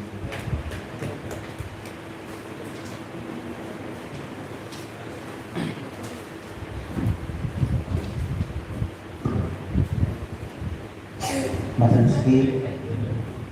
begini sih now Rakesh Naudin social media cultural activities juga World Book of History record na pergi yang sungai beberapa untuk pula International Friendship Award 2021 people dari Nawasi Suggestion lebih apa saya konten lagi mungkin ikut sendiri dengan suggestion sila untuk apa mencoba si presiden langsung dari tertiba atau kaki mereka tapi baru sendiri suggestion saya bertanggung saya kepada pada sini itu waktu utara masih ini itu di dalam observer Pakistan saya bertanggung saya pada hari itu semua di kayak penjual Pakistan itu buat saya komunikasinya orang itu pemula internasional Friendship Award biasanya itu juga mau untuk sebelumnya saya bertanggung saya pada hari untuk sebagai kesenian pun disebut performance Rakesh Naudin itu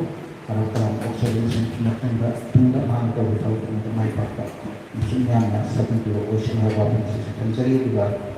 akan si jadi lupa sama hanya untuk wali masa ada Peter Rights sebenarnya pulang bersama tim semua musim ini aku masih di Jakarta, kalau mencoba kami promosi jadi saya tetap yang lagi dengan sekretari punya terpilih pak perjalanan promosi situasi lebih pak kalau mencoba dulu adalah situasi si kalau mencoba presiden masih bisa presiden lebih pak saya pada presiden lebih pak dapat main lebih pak mencoba saya bertanggung saya berkata bahwa segmen itu atau berkata segmen itu karena observa memang promosi ini saya bertanggung saya berkata harga itu sekitar 20 sebenarnya promosi tanpa kata hingga dalam kembali ke Indonesia percamaian untuk orang sahaja sekitar dari sekolah pulang percamaian ini sih mana sih ini itu beberapa mengalami untuk sebelumnya saya bertanggung saya berkata opsi untuk maafnya kalau misalnya di kamu yang setempat dari semua seperti mereka kami dengan itu lebar sedih dan kamu saya akan menebu atau melakukan pidana anda atau mungkin pidana bersih untuk berjanji tamu yang bisa ada sistem manipul universiti ini punya isi ini punya terkait untuk dipilih ini atau bahkan bila nanti juga situasi mendapatkan bahan segi ini main dan ada proses member kamu experience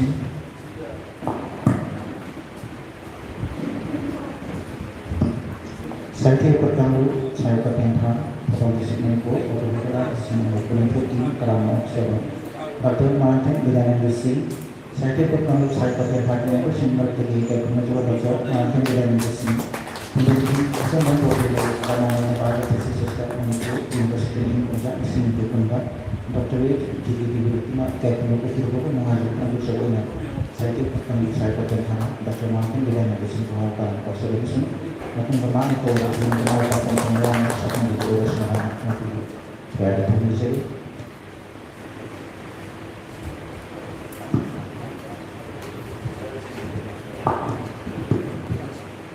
masih ekonomi uksuri pak ekonomi pak awal pembicara pak saya bagi negosiasi di sebuah kamu berapa apa program kampanye pak awal pembicara sudah bagaimana kalau sendiri akan menjadi ekonomi pak kalau dokter macam dia berkata awarding best principal.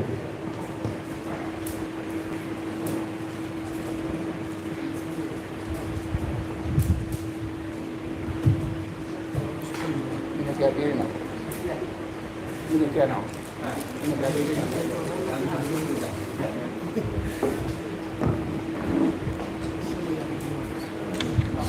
Thời gian hành động là sinh lem là ba sayok ka saite yok panglo Manipur gi ipum doi suba kuman palon ga mari leina na pangthok li ba yamna makhal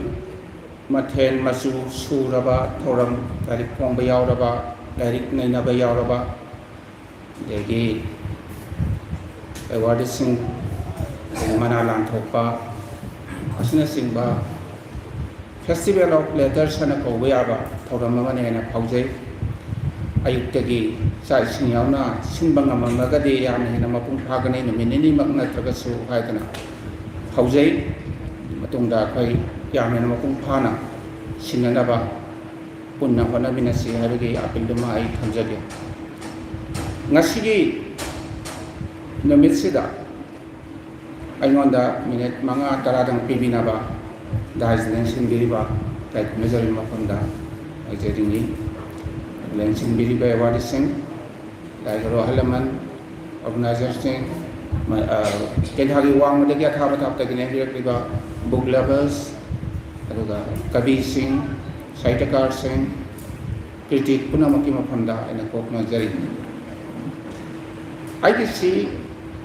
tongan ba amani saitaga mari leinari bra leinada bra haibadi ai khangjaja andaki Manipur sakana ahan boina high school amasung higher secondary gidam tadi koire best teacher award per pa best principal award per pa si high school amasung higher secondary gidi koire adubu college gidam tadi handaki sina ahan bani madu da aibo best principal award se ibirak pani adu pau heta baga yamna thuna sayokana opagi thoram mama singani haidana yamna nungaina phongdok pirapasda college na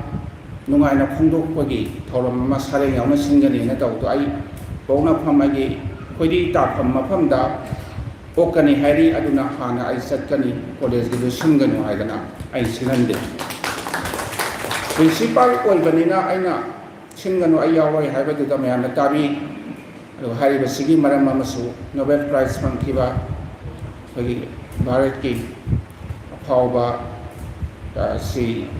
aeroplane kumthara matamda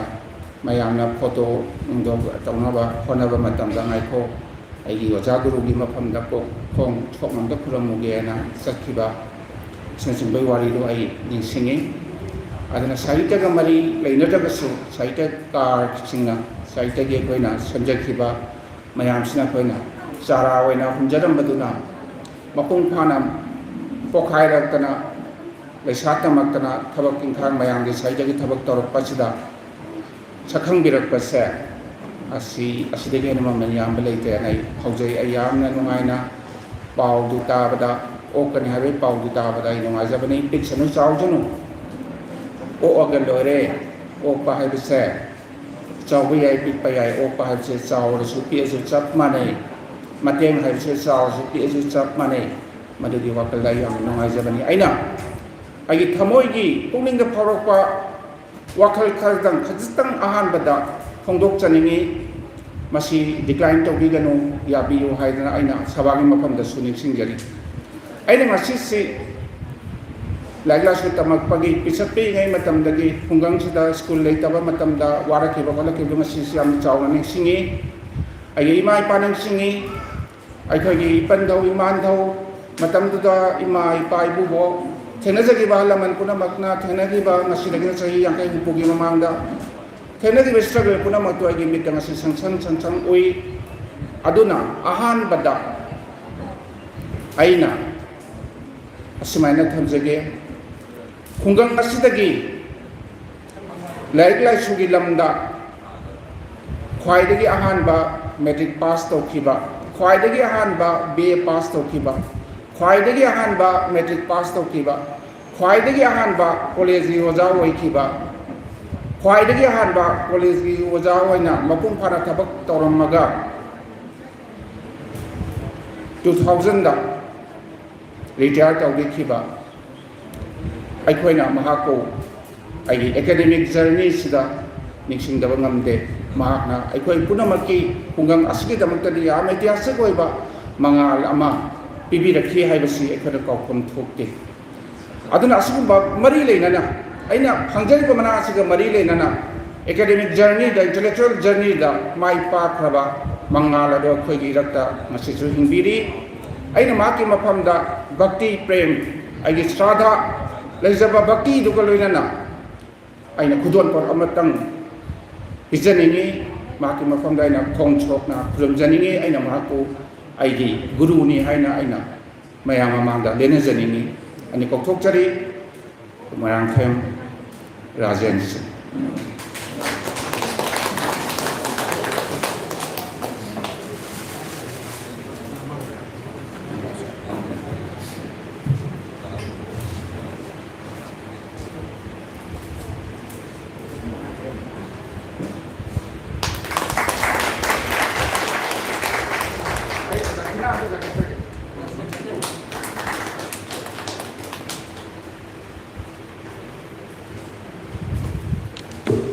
मथंदा लाइबक फबदगी अखोइना यूजेबी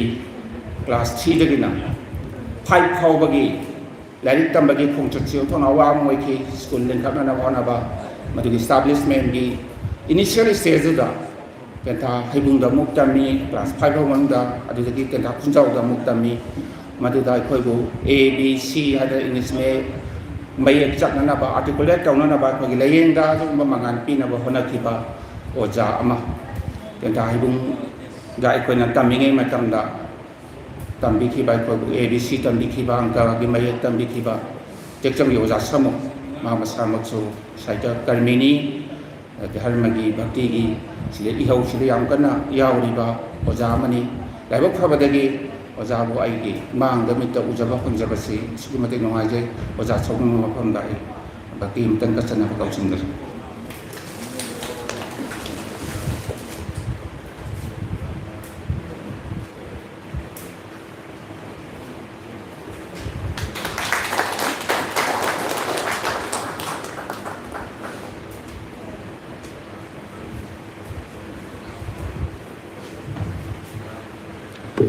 अतोपा मना ओजासुना Nising बिरमगनी अखोइना class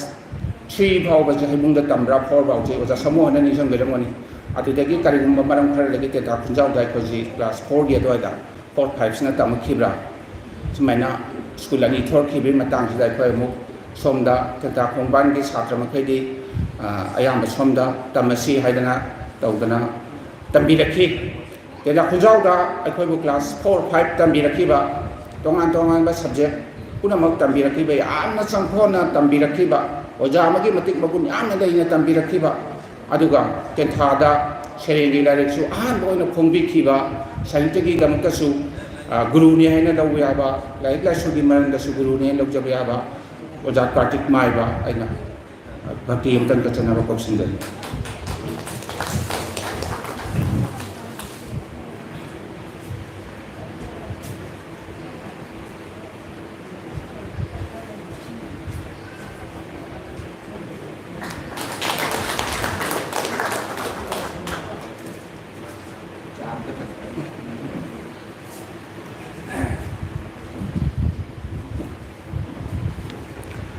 हरोय बोइना असुम्बा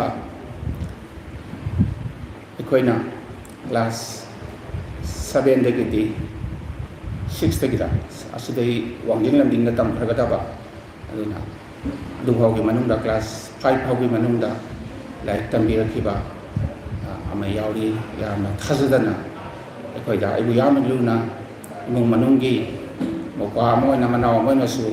कईदा सोगी गदगे करी रंगांगी गदबगे Tourane तागद्रा ngausanabra mi phunagdana question sanabire kibi ojasu oina thabak tawbiram beuja kati khoiga tenta kunjau gi school da mayam madi ningsang biram da bayai wakhom asai khoi gi writer kano hoina ningsang am da bayai adu ai mayam na puthok chabani oja khaina kokjarge ngasidi Dubai gidi mani Moirang Them me di Talent Sendiri na pati inta kacak.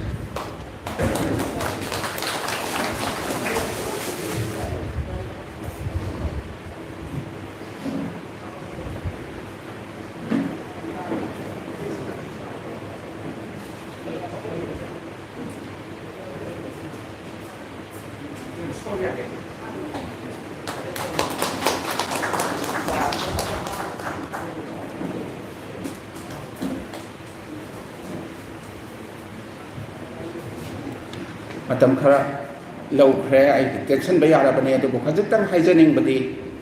khunggang dagi simaina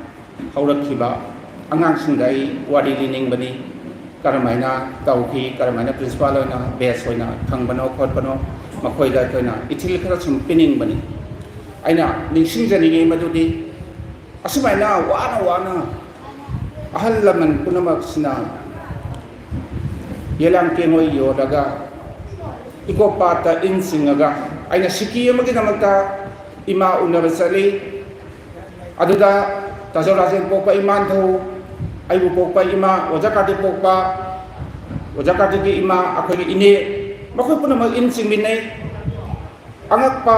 struggle lamani maduna macha puna masu singkhana ba hona ba ai ngasi mita sansang oi ai ipa ya ningsingbi karmana macha sangasi karmana singkhada ba hona sige khan bada ma pan thok pangam dana unsi lama phangda kem ki ba sina singbagi wari puna sai ngasi ningsingi aina ai wari khaktana tana success story se struggle yaw da bi aroi ha bisa nga sindai hainingi maramdi aikona sum yeng ba matam dai khoi puna ma nungai binai madudi ten thagi samuna principal oiri ten thagi samuna wabadagi wabada ha bisa akhoi mungdagi makhoi mungna hena nungai banate makhoi mungdagi akhoi mungna nungai banate wabasi jap manana wabani mana principal oiri Wangjindagi Jaduna, the College of Science ki principal oi, the College of Arts ki na Thambal Khongdagi oi, Khungangdagi lapa maphamdagi, MB College ki principal Moirangdagi oi haujauji, the College of Commerce principal haujauji, Lesang Themdagi oi, simaina Khungangdagi ngahatana, akai maikai khudingmakta ojai bosana hena khangbi, simaina loi nama sarda leba mayam se. Dari lasu tapi na khotpi na tauri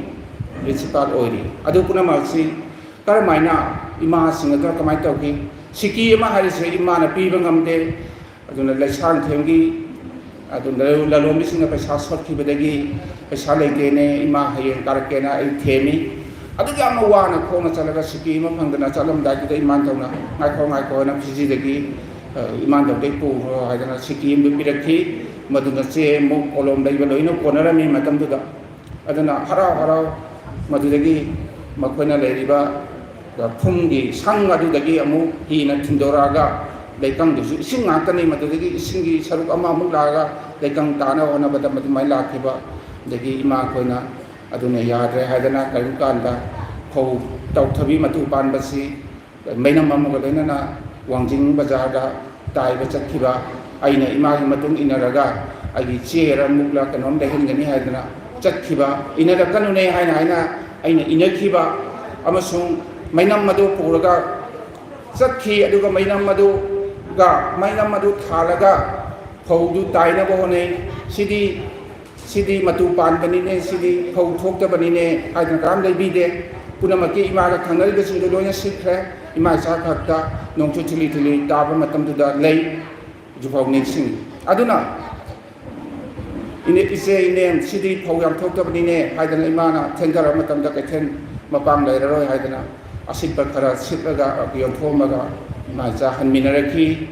maduda mainam chi amu tamkhang da thauloi thoketna bazar da kui na phamura bani na tawi muslim gi mai ge da nambo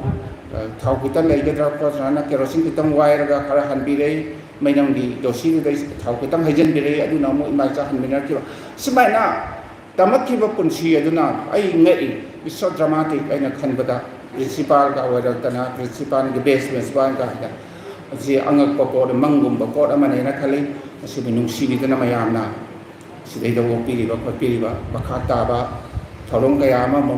ꯑꯩꯈꯣꯏꯅ ꯃꯇꯦꯡ ꯄꯥꯡꯖꯕ ꯉꯝꯅꯅꯕ ꯁꯦꯝ ꯁꯥꯖꯒꯦ ꯑꯣꯖꯥ ꯏꯕꯣꯁꯅꯥ ꯍꯣꯏ ꯂꯩꯔꯤ ꯄꯩꯁꯥ ꯃꯌꯥꯝ ꯑꯃ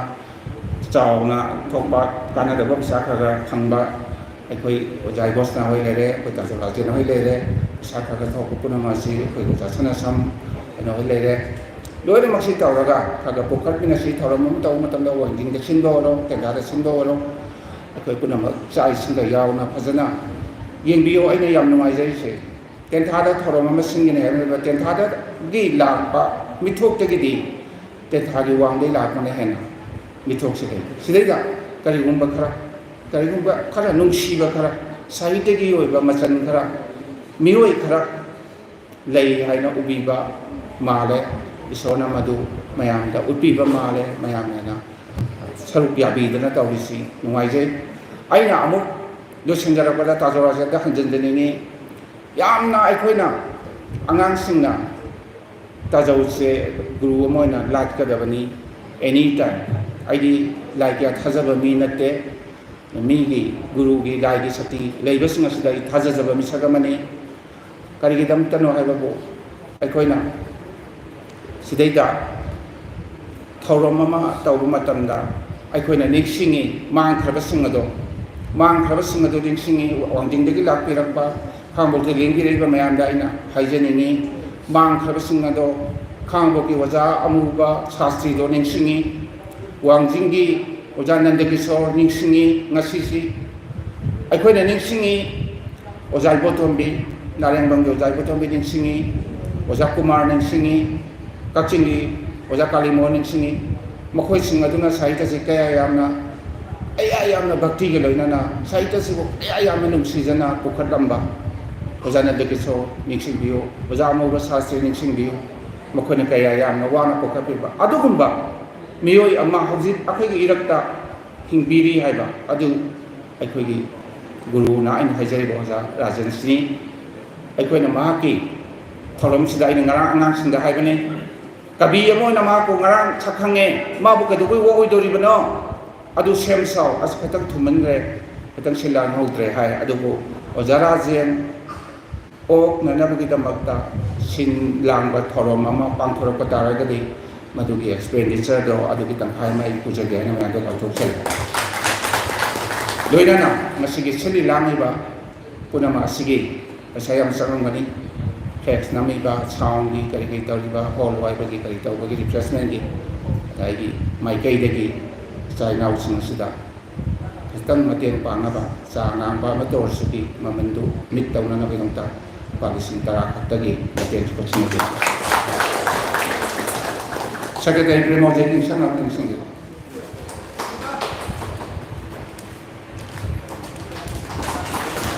Kaya po ng pangkari ko rin.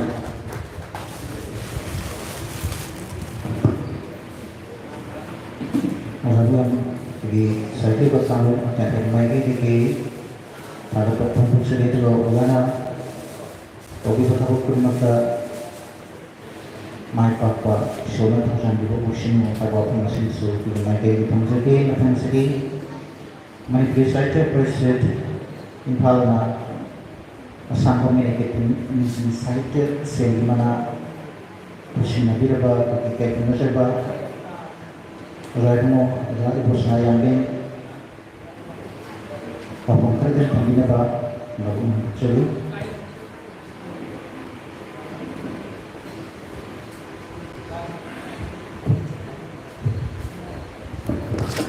Dash the Lincoln Beriba, Amasung Mang the Lincoln Beriba, out of the Mediagi, Mioishi. Nashi, Sati Okat Kamu, Yentana, Poikano, Mana, Matum Panga Bakara, walk watching Manunda, Airpo, to Manum Talakwati, Hiding Island and Haji, out of the Lorena. Sati okat kangru amasung masiga mari leina ba adi man le yaw daga suma pandar ken jaba sung jaba yaw ba mayam puno ko su ayana sanstala siki maikai da yamna matung tar ko su kal da su tung ko na lam sang kitna madang sum cari kudingi asugum ba thorom singa ki katha nabi ram ko ayahna nisingeri aingonda piriba manasi ai isamak ngai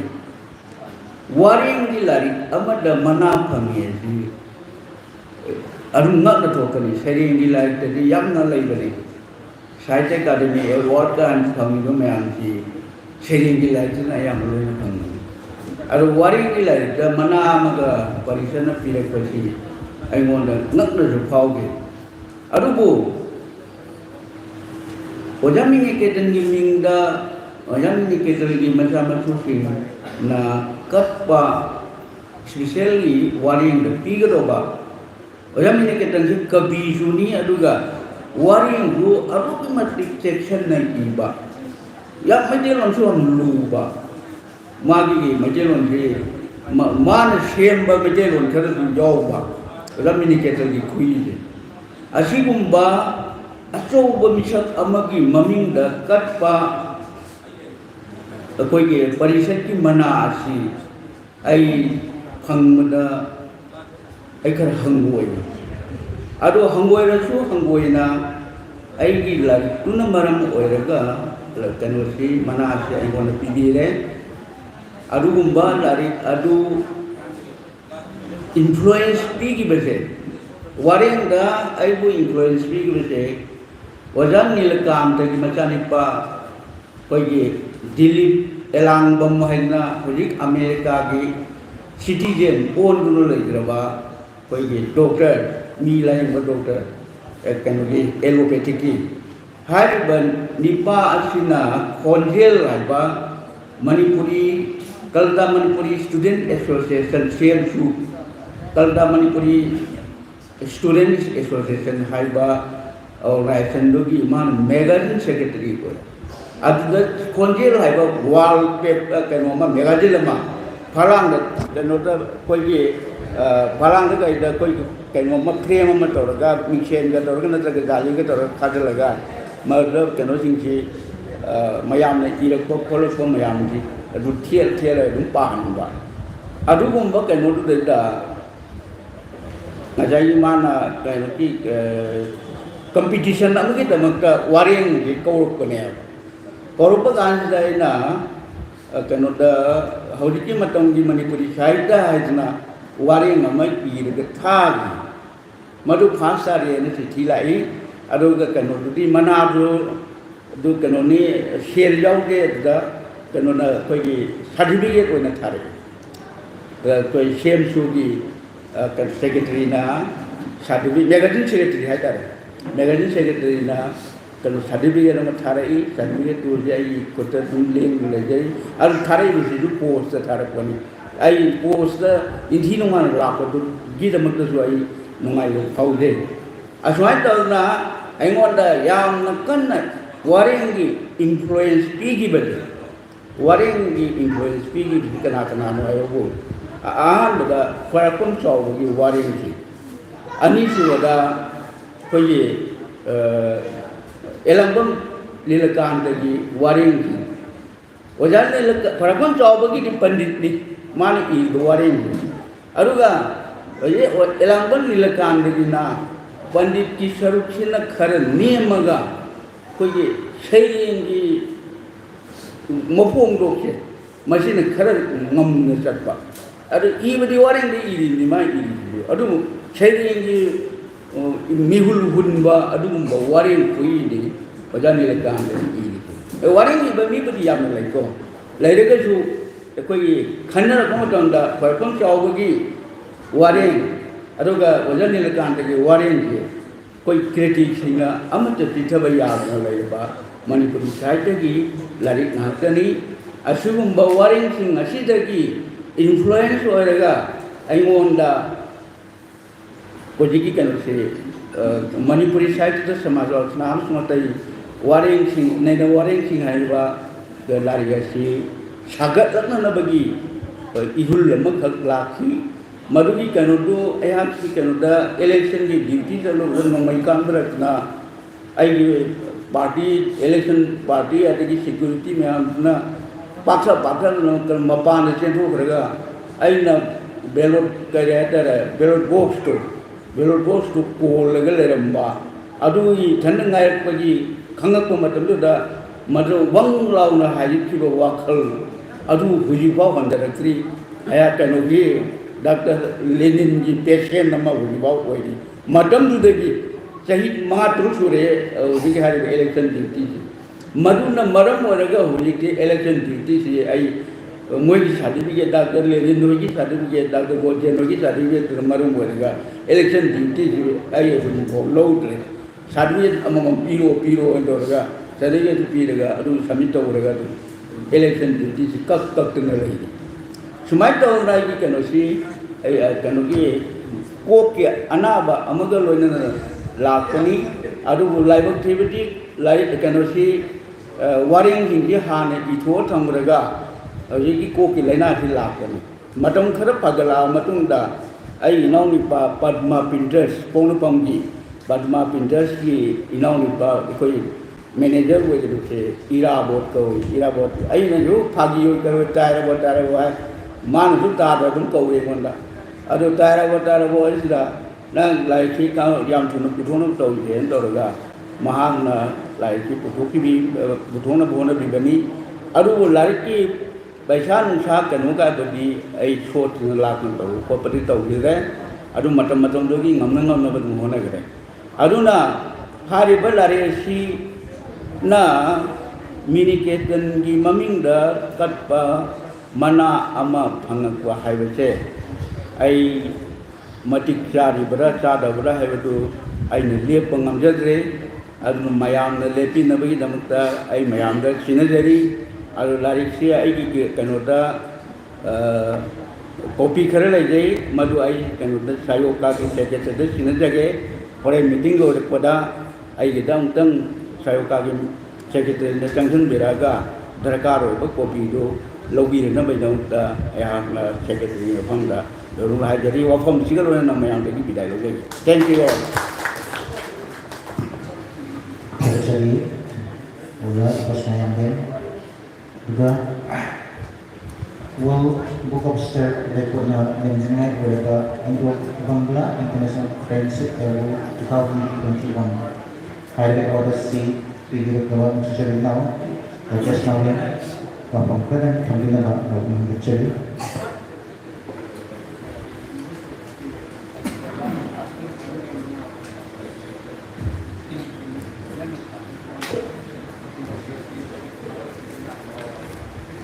ahandamaktada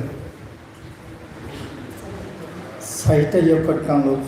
tengthana masih yamna chenglemna silliba sayokagi infumda shuba mako komon thormasigi mai tambana lengsin deriba punmak komon jari kakmaluchur mangdaleng sin deriba infumda shuba mako komon thormasida mai ke songi kungang asigi mai ngakpirako mana tawjarwa philsingda mai palapagi nungai rumiko adugi mathakta anoba nungai rumiko ma happy dana tarama piriba awardsing ojasing kunamu ikakna uchari lone mangdaleng sin beriba tenthagi ima isa itoni khura ojasing aduga topa khuldagi topa lamdagi lakpiriba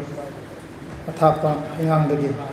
Deputy Writers for Manipur President Azar Narobang Kambaluang lakpiri Wangjingi Ahlaman Kiyama lakpiri Thobalgi Imphal Makedagi Mayang Phandagi Tongan ba lamdagi lakpiri ba Ahlaman Punmang Kusu Kakana Uche Masih sigumba Thoramasida Yaku Taram Opagi Manumsana Yawya Hanjaba Simak Agi Yama Lagat Faba Nika Khwaidagi Nungsiba Nika Makhatni Aina Tawjaba Na Khatak Tawjaba Adabu Siguma Yamna Sawdaba World Book of Star Records Na 2020 Begina 2022 Khawagi Manunga Phangba Malengi Tongan Ba Nahasina Tawjaba Thabaksingda Yumpham Oiba profile lising mangaga satruk longi profile sing adudagi selected tawba sumnagi miyoi humbudraga tare mu select tawba da yawbi raktana 2020 ga wanda Indo Bangla International Friendship Awards 2021 asi COVID-19 gi yamna pandemic ki yamna siraba tanja aduda Bangladesh ta pangthokadaba thoram asi West Bengal gi diga hariba mafam aduda pangthokhi mafam aduda highway awards silawjakhi sigi matung 2022 sahi sigi March ki saisat marida Global Human Rights Foundation New Delhi Government of India ki makhad leiba foundation asina leipak sigi naha singi marakta human rights ki maramda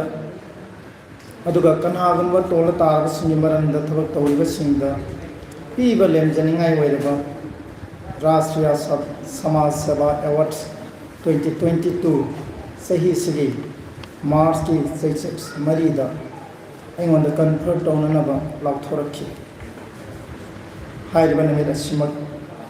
agi punsigi amadi agi khongset asida khwaidagi nungaiba madi awabani gi yangsinabi ko oikhi hairiba confer tawrakagi digumba news channel sing national news channel sing adu manipur gi local news channel sing adu yawrapadu yenginga gi matamda Japio nang sai thambi khiba taigi khori tafam khori nofam phumpham mai mafam asidagi hena sengba malenda mafam amata leite adu hairiba Mars marigi ahin simade egi khori nofam mafam adu amamana langoi chanba ahin nam oichi hagin falda egi yamna apikpa awaiba ka ma haiba tare ai hingna nabagi adugi aijariba press adugi kaadu leibani sumba yamna nungaitaba thodo adugi sarak chahingnaraba agi punsigi dugumba chiraba tanja aduda amuk hanna April gi seichatara ga tarukta World Book of Star Record asimakna amuk hanna ingonda recommend tawiri madudi Afghanistan Bangladesh Maldives, Bhutan, India, Nepal. Tongan but country Nippons ni South Asian regional countries as country Nippon sigi masigi oiba summit ama cultural summit ama madigi engoda invite tawgirapan haibu matam si yumda leitaba matam egi punsi rimu manung panamak lamjena bumanung oy aduga adugumba chiraba tanja aduda ina haije egi laman singda haiba Nepal da chatkadabani karamaina tawsige hai matamda adu chawba recognition ama lakpado chatkadabani nangi mangda tariba thodok punama se tungoina ramodu chatlo haidana ei haiba yawarasi Nepal gi konung Kathmandu da kagi Kathmandu gi dugumba yam sawro auditorium amada Nepal gi former Prime Minister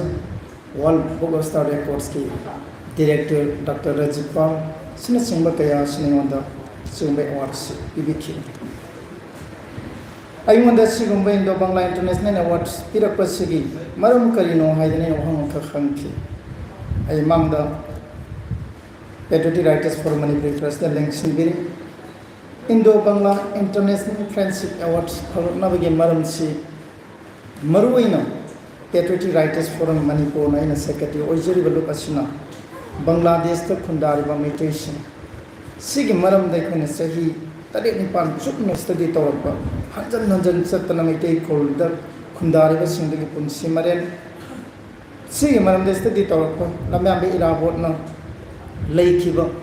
Sylhet Central Jail Bangladesh loine na Dhaka da mana Johnson School dagi class 5 tamna loisindana Johnson School dagi magi transfer certificate lorga class 6 ta ming chankhiba Pogos School hariba Dhaka ge dugumba school la dugi maramda sumaina sum chatpa sigi khongchat mayama lakpa dagi 1972 पुवारी सेमखिबा Manipuri film की खोंचत मतम की मणिपुर हाइरिबसगी मतुंगदा सांख्रब सही यांखै हौजिकसे सही यांखै सुरपगी सेलिब्रेशन चाउना मणिपुर फिल्म डेवलपमेंट कोऑपरेशन ना मदि फिल्म ग मै लेनबसिना पांथोइङै मरकसिदैदा हाइरिबा अहांना बांग्लादेश की थोइबी है मिंथोनबा शॉर्ट फिल्म अमखक नंखि मसी निमतुंगदा कगे बांग्लादेश की सना तंफा है फिल्म सिना प्रोड्यूस तौजखिबा मसी सही यांखै सिगे मनुंगदा बांग्लादेश त खुंदारिबा मिटै सिंगी मनुंगदा मरकता पुथोकपा अहानबा यामना पायोनियर फिल्म अमा ओइखि हाइबा फिल्म असि मणिपुर स्टेट फिल्म अवार्ड्स ता बेस्ट सपोर्टिंग एक्ट्रेस 10th हादगी हौखिबी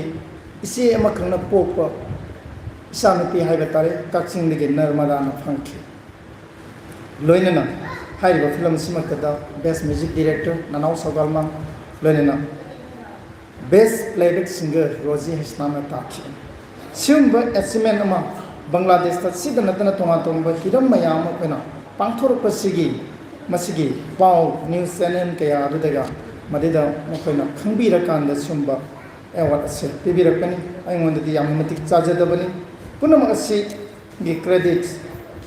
यमांगदा ओजानी ख लेंसिनबिरी काक नजरी ओजा सामु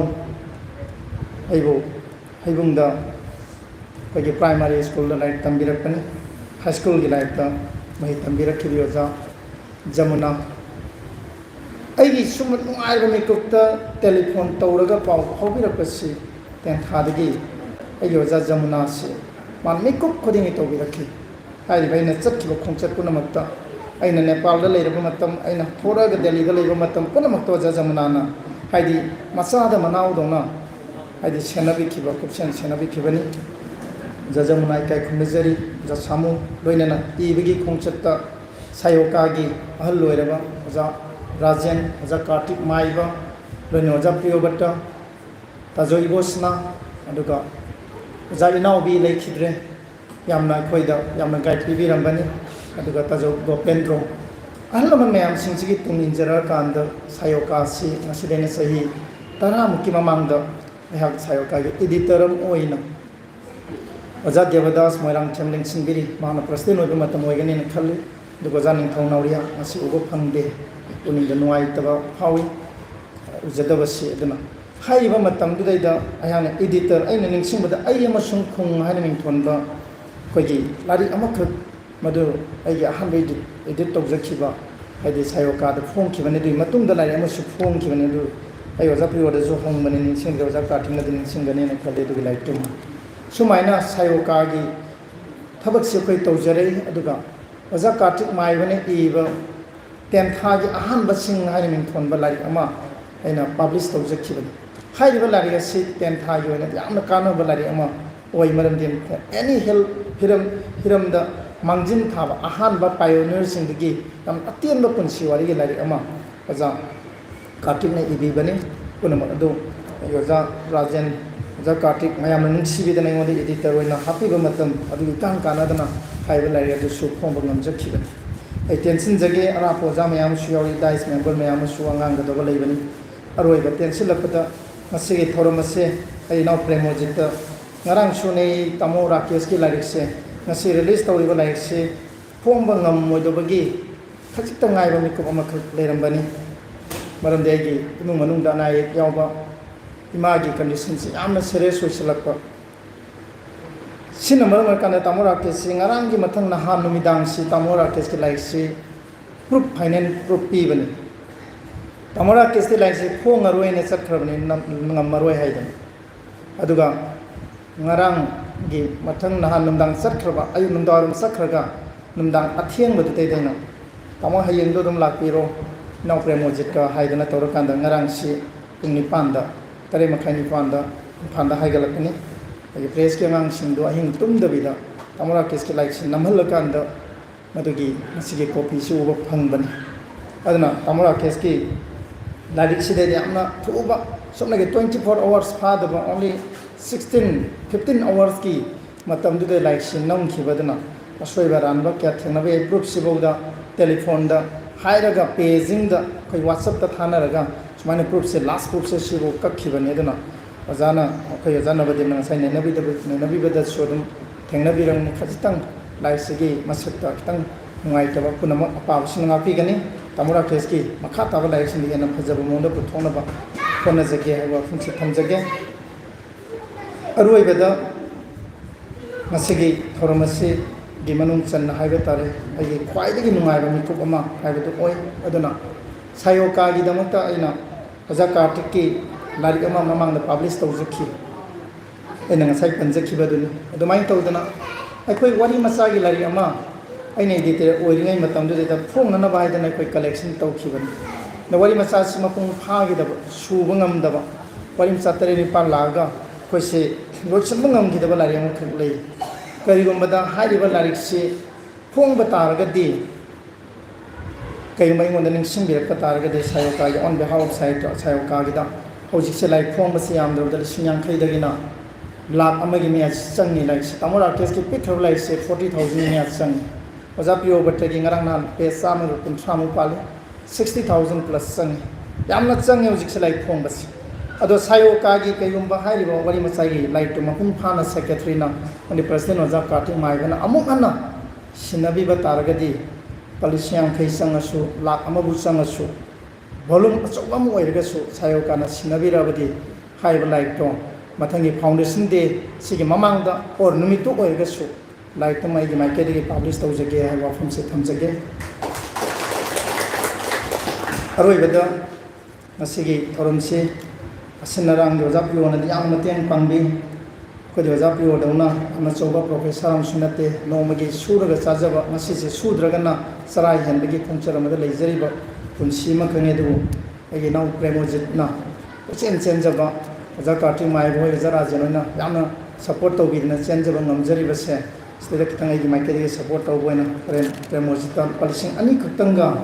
आई थमजरगे मसी अचौबा संफम मनना खनबियो थमोय सेंग पिजबा यामना लेजदना पिजबा अदबो सेंग थमोयदा हाइदि सायोका गी दमन कथोचबनी हाइना खनबियो हाइबा फुंसे थमजरगा असे सायोका मतम सांगना पुंसी नुंसांग बदगुंबा लुप अमो ओइना नबो होनबदा सायोका गी लुप लोय खुदुमना सब मानबा थौदांग लौमिना सि हाइबा फुंसे थमजरी पुनम को अमकन खुरुमजरी Tolong maka satu-satu na masih di akan dapat ditemui cindi dari kementerian Sinaurin Project Sing Penelusuran dan Bantuan Saya masih promosi kembali nama Papan Perdana akan terpilih sendiri.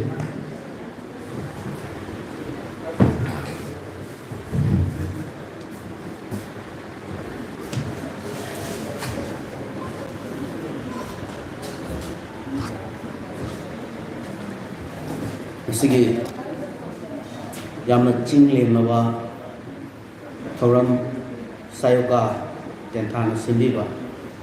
nimpuga hundoirak suba mapok kumona siga mari lenina iski daisa lensin biriba mingoina panjarabada tamu project nominee 9 tentha jila parishad honorable jila parishad duga sigi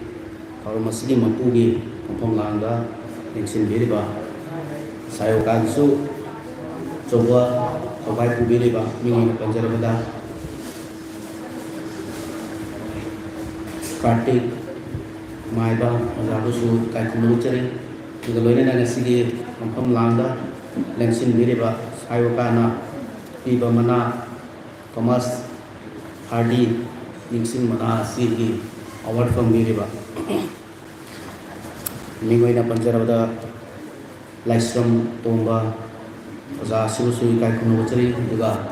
lyric कयामा साइ ममांगा नैनबी किबा तोगे ओजा doctor Sanasam Navdeep Singh दुगा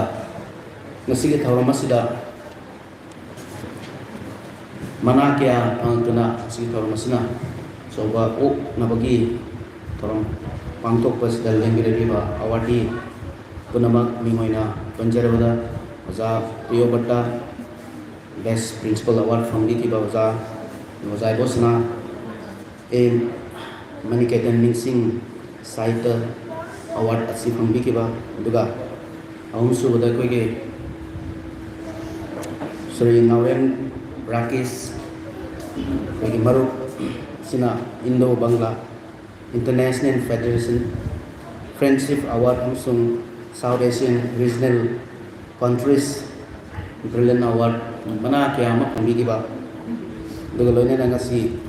Secretary Lizot Thausu Pubiba Pacha Maitai Literary Award phangbikiba aduga doctorate phangbikiba kuyamba Warangtem Vidyananda makoi mangabusu kuigi makai dagi kai khumnabam sung toran obsere aduga loina ngasi print media aduga thoramasi go yawba lengregliba naman oza guru lai guru aduga maindon phai kibi pusu pongona phulum jari koi aiba dagi tongan ba site dagi maram sidi koi oza namana thambiri koina kesu haningai lete thoramasida dubu ngasigi sayoka gi kumun sida de koina mamang da sudum yauzaba dum khangjaire dubu ngasisina tongan ba madi fawe koina kalimba khara ningsing birakana koina yauzaba sida koi mamang da sum yaropadagi ngasina tongan ba ma fangbasi koida su yam nungaiba duga tawzaru khara koina kitang mayang ahinsinga tanabada koina khara tawzagi basu duna matik chabadina te dubu tamna koi Rome was not in a day have to mind up koisu angamba site GP gi site ge dum tawzagi have wa phum sum so dum thamjari anaman singa tanaraga aduga koina ngasi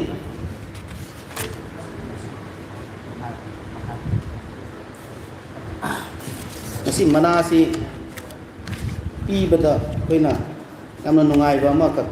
aingonda fauzaba manasi phanggadaba duga aiba se koi khungangi mi dum oigadaba duga khungangda leiba sigi maramda iba duga khungangdagi sohorda hongat khidaba mina phanggadam haiba sam rules sama duga magi hendopa yadaba maka leibadawna ma le sida koi di sum gram panchayat ke level le am pikna leijaba Rajdi Taurabra isu Tawya Haiduribra Natraga Tawdi Haiduribra Khangjadaba do akoina khungang sida akoina tong thabakti dum tongning bagi phawbu da mari leina nama ngasigi sarkarna rural mission khungang dagi mi singsna sohor da karigi hongat kibno aduga karigi khungang si sum lening da bano haibagi domda mission nama pangthok pasiga kitang su mari leina dom tawsida am nungai ba phawbam khaklei koi hauji khungang si dum hana mamang panbi basingse koina loimakti ohoudragasu koina khara thengpada koina anang oring den phal lai tambana chatpa matamda black topping je su urakte si cycle je wangjimo ga thor ga dagi bus da cycle ha pa natragana bus ahum khak chelam je noi din narai bo kharam ni ga haiba aduga sum ningsing akpadong su taw bo fawe dudai da hojik si koigi pa any sohor da fangiba amenities kuni maksi sohor da fangabadi koi sohor da hongat rasu yare haibumba aduga hojik leijari ba koi lambi thong sigumba khara pharak pasina atoi koi impal da lam leidana kotana lening busu fauda ra sahi khara sida dagi mang ada leibiri ba singse koina lamna di khanjade ade oza mayam ma leibiri du mayam da koina kai mama thongbo ma haibada di dum lakpi dana taweba aduga koi tentha sigi sidagi award amatang phangbada mayam sina pungjau thingna tawgadawse award manga phangpasida koina ngasigi function sisu aduki matigi yamna value weba tongan mi hiram mi kya na phangdaba mi ngakta pullaga punbado adu akhoi dadi fawbada di tentha se ta pungjau thingna tawngado function amani haibasin le koda ju thamoi dadi fawba aduga koina tawjaba ngamdabsina akhoi ason mama oirabra adu makhatani koina mayamda hangatcheri se aduna akhoi sigumba ngasigi piriba award asi yamna khungang singda leiba muga khungang singhi state ibada tawri sing yamna manga lama pibane haina soina lowninge ado somdai chaction jaroi aduga koi makha dang saigi tongan ba dum khangbi koi politics yam berani politics mi yamna dum khangi politics divides the people aduga culture kumasina miyam ji nungsina halli unite oihli haibgumba usu lei tabadi natte akoina adum khunga leimina base nungsina dum kaina ba aduga adigi nuksida ba friends haibase lei rabra han tawju sometimes adum nungsina adum phau bu dum lei tabasi natta ba haida aduna wasi loinmak samthongna ra koi tentha gi ngaktani koi miyam puna honariba tentha honaba se koi kendra gini केंद्र होना बस कोई district की नहीं district ही है सी state की नहीं state इसी अमो कोई कंट्री की नहीं अदुग ह्यूमैनिटी मैनकाइंड की नहीं हाई वो वक्त लोंसे थम्मगा हिरम खुदी मक तो कुमांग चक्शन नबा कोई पुन्ना होना बिनाबा पुन्ना तोमिनाबा कोई न खंगबा खंगदबा पुन्ना मक उजासिंग न ताकीबा दुआ उजासिंग न कोई न करी तौजोगे है वैसे कोई जो तुम तौनबा थौरांग पंचायत न तुम रेडी द लेजे है वो फुन कर जे थमजरगा मैं हम पुन्ना पुकुरुम जरे thank you Jadi juga segi bahasa itu pilih macam itu kayak komersial masih ada pilih mungkin mana lekat pilih sih di kamu pilih sih nanti kita proses naik kita proses apa pun tapi apa sendiri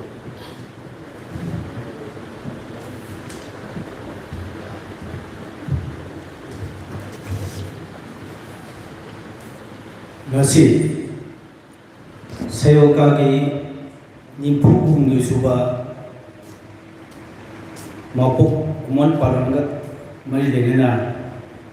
pangtu juga formasi ngasi bhakti yang supreme tan thallaba haitare asi yang nung siba yang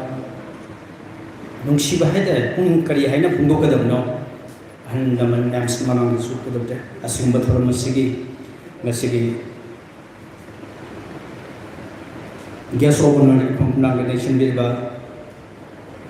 honorable pradhan nimane panjarabada Naulen Pradeep Singh han makete kai kum usali donena ngasigi president ge phom organization bilba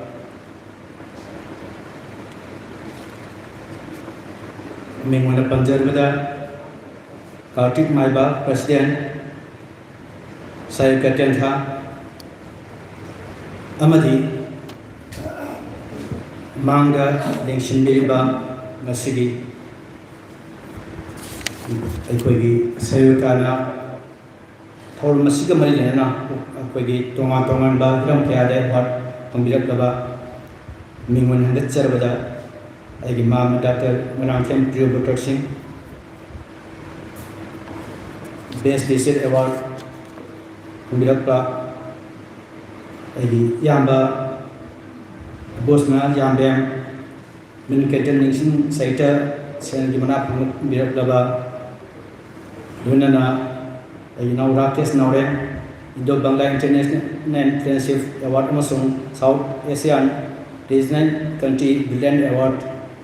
2022 dunana Maibum Premojit Singh Pasamiti Award pambirak laba aduga aigi senupa Manangkem Bijayendra Singh Dr. Jagi pambirak laba amadi ngasigi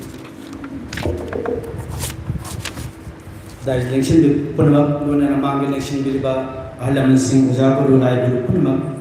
se san kwai punma ko no kai punma se matam sang lo throge mayamna yamna matam su yamna thengsil bonina aduga ngasidi aikoina nahan makhiga manadaba aikogi tonganba amani ngasidi ujabu ngatana thalaba aikoi musamar hanjina tapi bangaba adumlaba aikoi thudo henduna kai kunajaba alaman ngatana manglo thamna leba matam ro ngasidi oibna ban ka thuduna ai matam lobjana roge yamna nungai badi sayokana ngasi tenthada tonga organization mayam dai club mayam man dai tenthagi apunba all tentha coordinated committee sing dai dei mayam si na hobok tringai nataga mapaina khanbiram bayai khanbiram da bayai madu punma pu tungoina naga asigumba ai koi tenthagi wena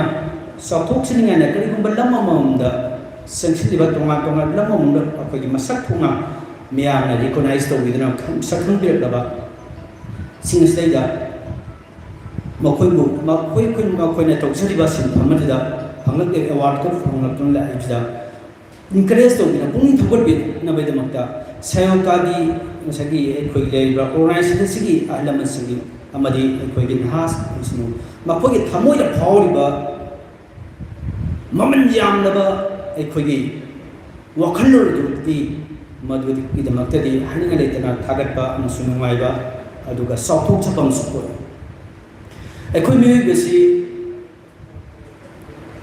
ꯑꯃꯅ ꯑꯃꯕꯨ ꯈꯔ ꯊꯥꯒꯠꯅꯕ ꯍꯥꯏꯇꯥꯔꯦ ꯊꯥꯒꯠꯂꯒ ꯆꯥꯎꯕꯗꯨ ꯅꯠꯇꯕ ꯃꯥꯅ ꯇꯧꯔꯤꯕ ꯁꯤꯟꯐꯝꯗꯨꯗ encourage ꯇꯧꯕꯤꯕꯁꯤꯃꯁꯨ ꯑꯗꯨꯝ ꯗꯔꯀꯥꯔ ꯑꯣꯏ ꯅꯠꯇ꯭ꯔꯒꯗꯤ ꯑꯩꯈꯣꯏꯒꯤ ꯆꯩꯕꯗꯃꯛ ꯑꯣꯏꯕ ꯉꯥꯡꯕꯗꯃꯛ ꯑꯣꯏꯕ ꯑꯁꯣꯏꯕꯗꯃꯛ ꯊꯤꯔꯒ ꯉꯥꯡꯕ ꯄꯨꯛꯅꯤꯡ ꯊꯧꯒꯠꯄꯤꯕꯅ ꯋꯥꯠꯄꯤꯕ ꯌꯩꯊꯅꯕ ꯃꯥꯕꯨ ꯁꯤꯊꯅꯕ ꯅꯝꯊꯕꯤꯅꯕꯗ ꯍꯣꯠꯅꯕꯒꯤ ꯃꯁꯛꯇꯨꯒꯤ ꯂꯥꯞꯊꯣꯛꯑꯒ ꯁꯥꯌꯣꯛꯀꯥꯅ ꯇꯧꯕꯤꯔꯤꯕꯁꯤꯗꯤ ꯑꯗꯨꯛꯀꯤ ꯃꯇꯤꯛ ꯍꯔꯥꯎꯖꯩ ꯅꯨꯡꯉꯥꯏꯖꯩ ꯃꯈꯥ ꯇꯥꯅ ꯁꯥꯌꯣꯛꯀꯥꯅꯁꯨ ꯍꯦꯟꯅ ꯑꯩꯈꯣꯏꯒꯤ ꯑꯁꯤꯒꯨꯝꯕ ꯊꯧꯔꯝ ꯀꯌꯥꯁꯤꯡꯁꯤ ꯍꯦꯟꯅ ꯄꯥꯡꯊꯣꯛꯄ ꯉꯝꯕ ꯑꯣꯏꯕꯤꯁꯅꯨ ꯍꯥꯏꯕ ꯋꯥꯐꯝꯁꯤ ꯊꯝꯖꯒꯦ ꯂꯣꯏꯁꯤꯜꯂꯛꯄꯗ ngasi sililangi basi masage agi mama koli nadi masayamna singtara masu pikre adigi ngau rakes nawri nasu pikre adubu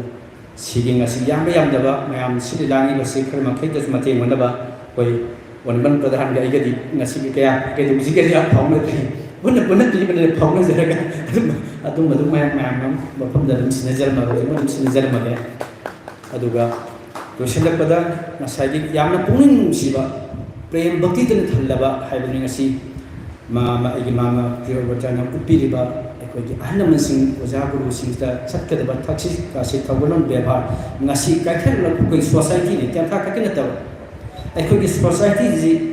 da changa kamo thaksi kasi khudai ki thawalon bebar si yamna kaikhar ba matamsda koi mama dagi adukki matik tamjapam oiba mayam ama koi nimang singasi ekoi na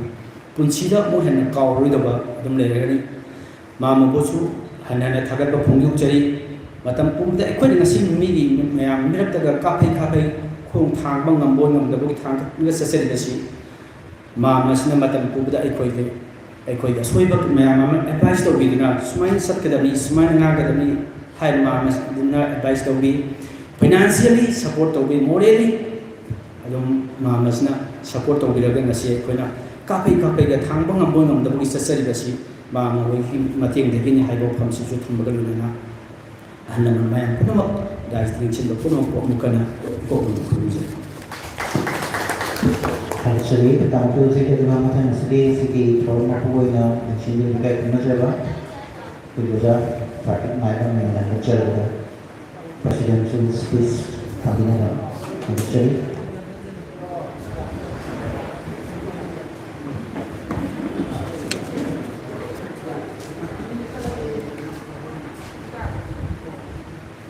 ngasi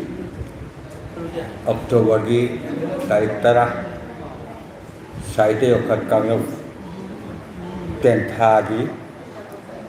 nipu hundorak suba mapok thoram tawbadi ising mangatamapan humbuta mapal di October di tarik tara da hagok suba saite okat kangyo ni aduna hariba humbudaga mapaldu tharga di thumari suba ogosu aba masigi nimida sida thomasati ningsingwana lanthokpa amasung aikoi award sing okpa nimida sida daida phambiriba aikoi kai khumnajaraba Nainken Thadila Parishad ki nominee Khangemam Priyojit adu golorana akhanda betunda Naurem Pradeep Pradhan Tatha Gram Panchayat adu golorana nasiga sigumba kona mana lanthok cheriba Thomasati ningsing mana ada phangbiriba Lachum Tomba Kumal ꯑꯗꯨꯒ ꯂꯣꯏꯅꯅ ꯗꯥꯏꯗ ꯐꯝꯕꯤꯔꯤꯕ ꯃꯪꯒꯤ ꯂꯩꯕꯥꯛꯀꯤ ꯂꯥꯏꯔꯤꯛ ꯃꯁꯛ ꯇꯥꯛꯄꯤꯕ doctor ꯁꯝꯅꯕꯗꯤ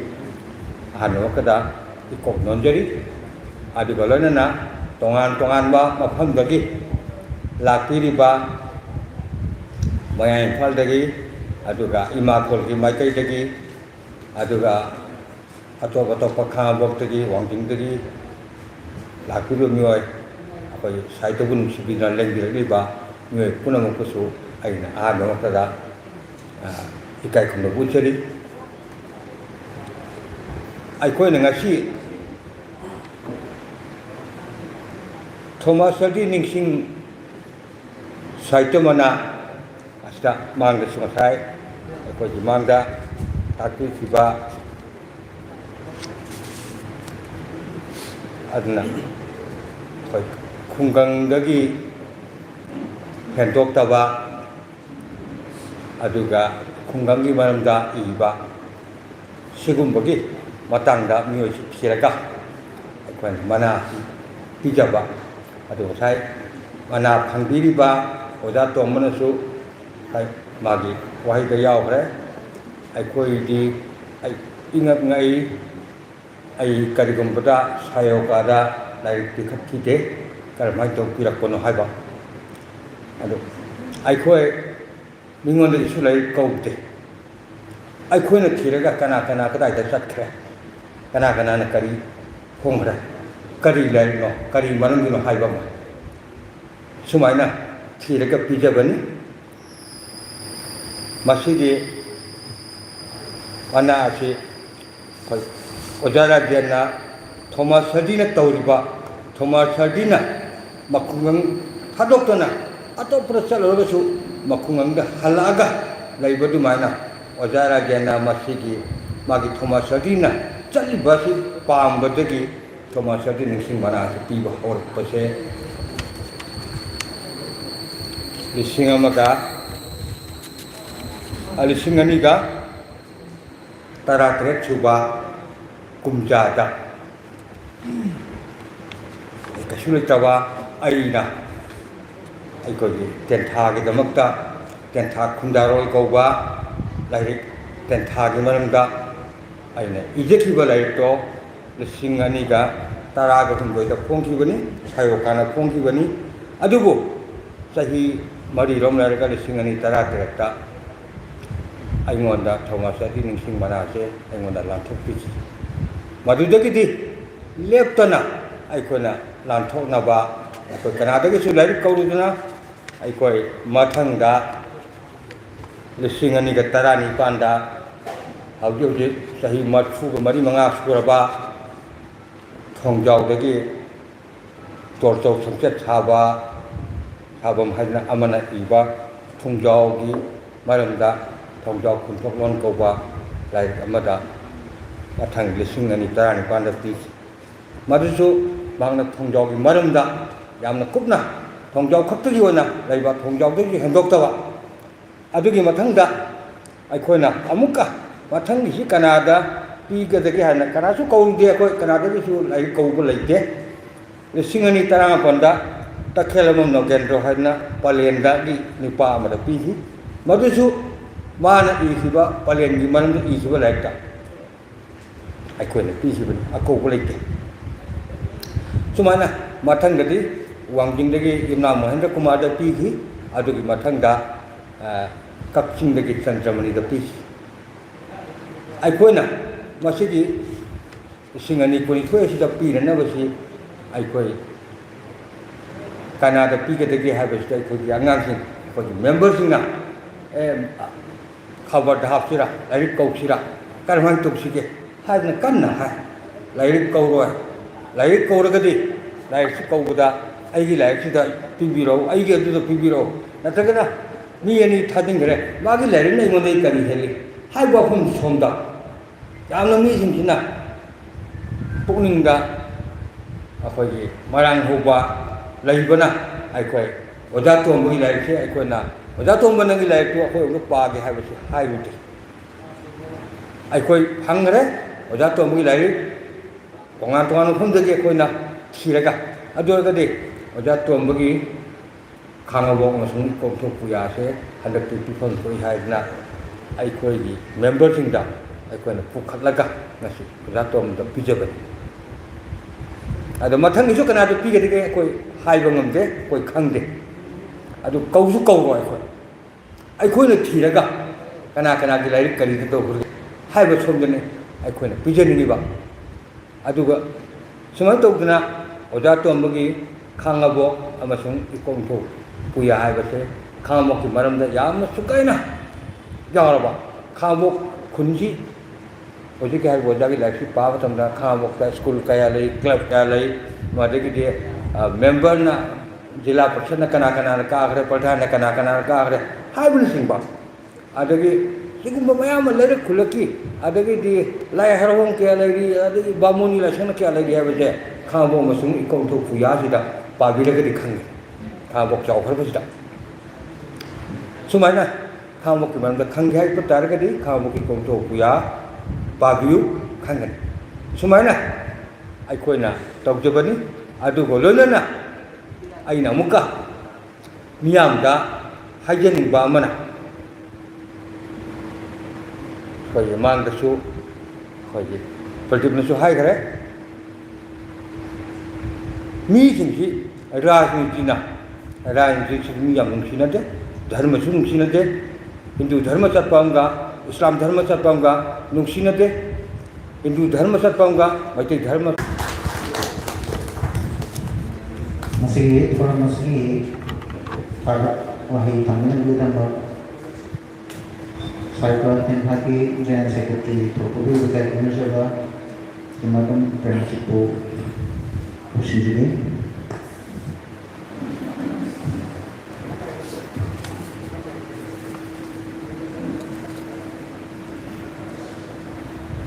Saya kaki impu gong doi suba mopuk thorangga mari leinaba aduga kuma sati insin award listening kuni thoi loina na saknai daba awardee sing ukpa dawala pagi sun no yang nuai daba mi sida tais lengsin bili betul ni kai ko nazariba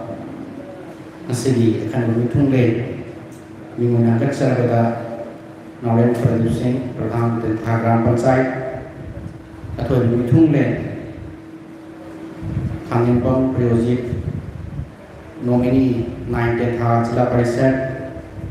aduga kalau mampu ipang election biliba oleh bungo Kartik Maiba Presiden Saya Tentang ahan matada kai kuna bukseri Nasi gesing laba saya kali sehingga bagi manunda yang lik na pangkuk saba ikut na sakuk bagi mau program ujari betul masih dah sumba mitung dan mengenai bina ba ajar beda rau ya bila pa ikut di makin lagi anak thak sang pangkuk seri matam si yatra bana tension jari Nasi Yesus laba Tentang pigi Pradhan saya kau berdiri huna lapiri tiba jela persegi nomini usul pawa leng dengan pambiri anak thagat seri nasi su aku di formasi kita mata sawaba mate balsin ong hongi mate musupang birpa aku di makai deki hanya litana Takat seri doina saya katen thagi sule namasu eko di gamata hal dari hona sabi guna saya kali program kelimata mating pang guna lakpa dan thagi bi ngadi manggalen sembili ba dan thagi bi member sing kaya ba pa kung to sebali du bagi takupalga pancang tema adugai pendau surjoy Aku uzai saya kamu sini bani bagi leng dan saya aku dari lapi ba aku kau leng dan saya jadi ba itu mereka lagi hanya tahun lalu kamu jadi pun sila ini na mai pak kau ibu hai bawa kamu pun jadi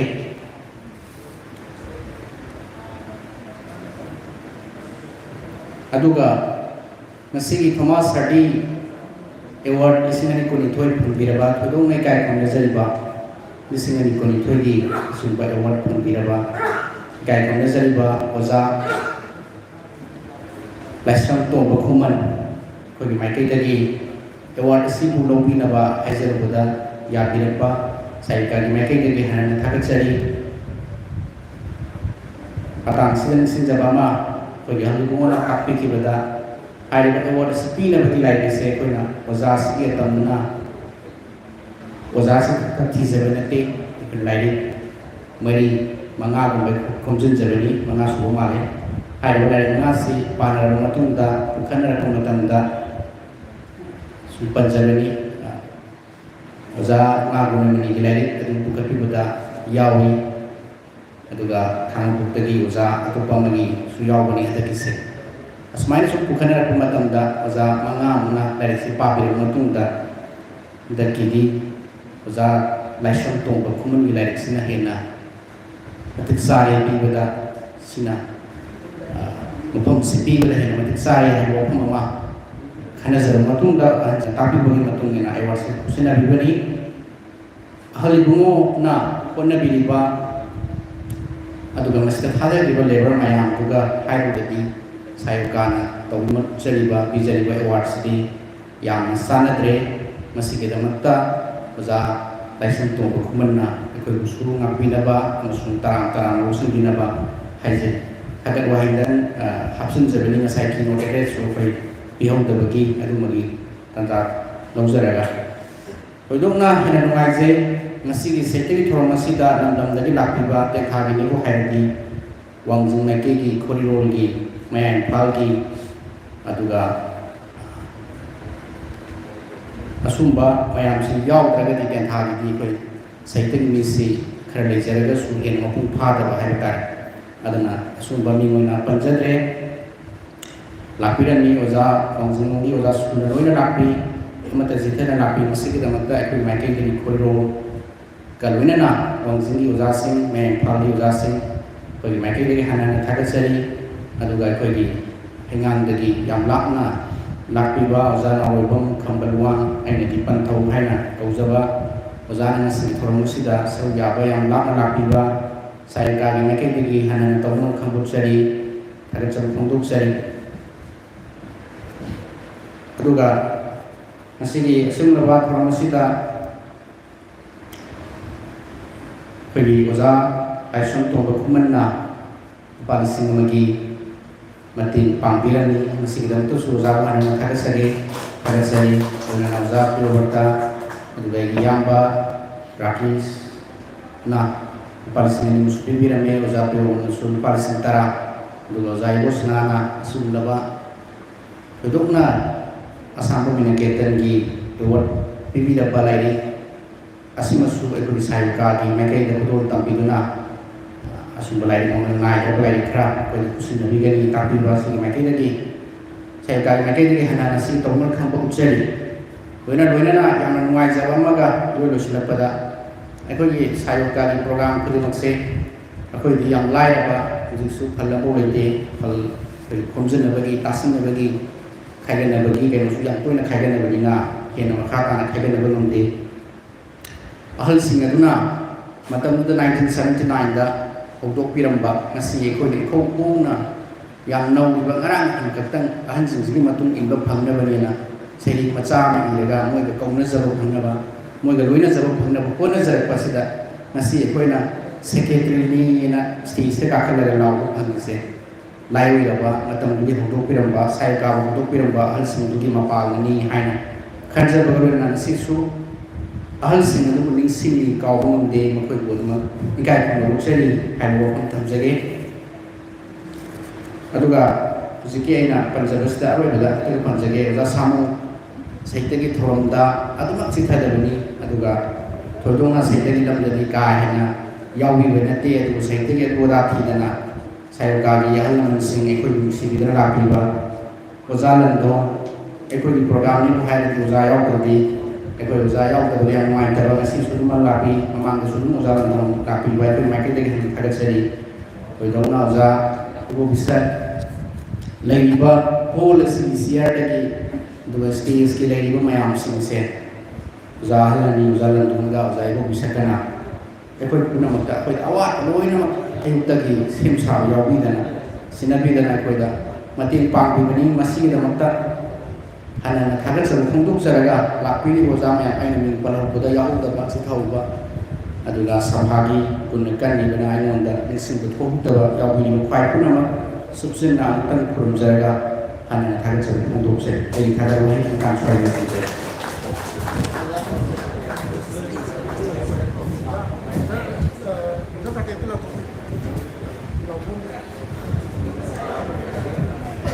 Masih gigi, mata anak saya tolong musim jaya, yang pun mengkaitkan apa.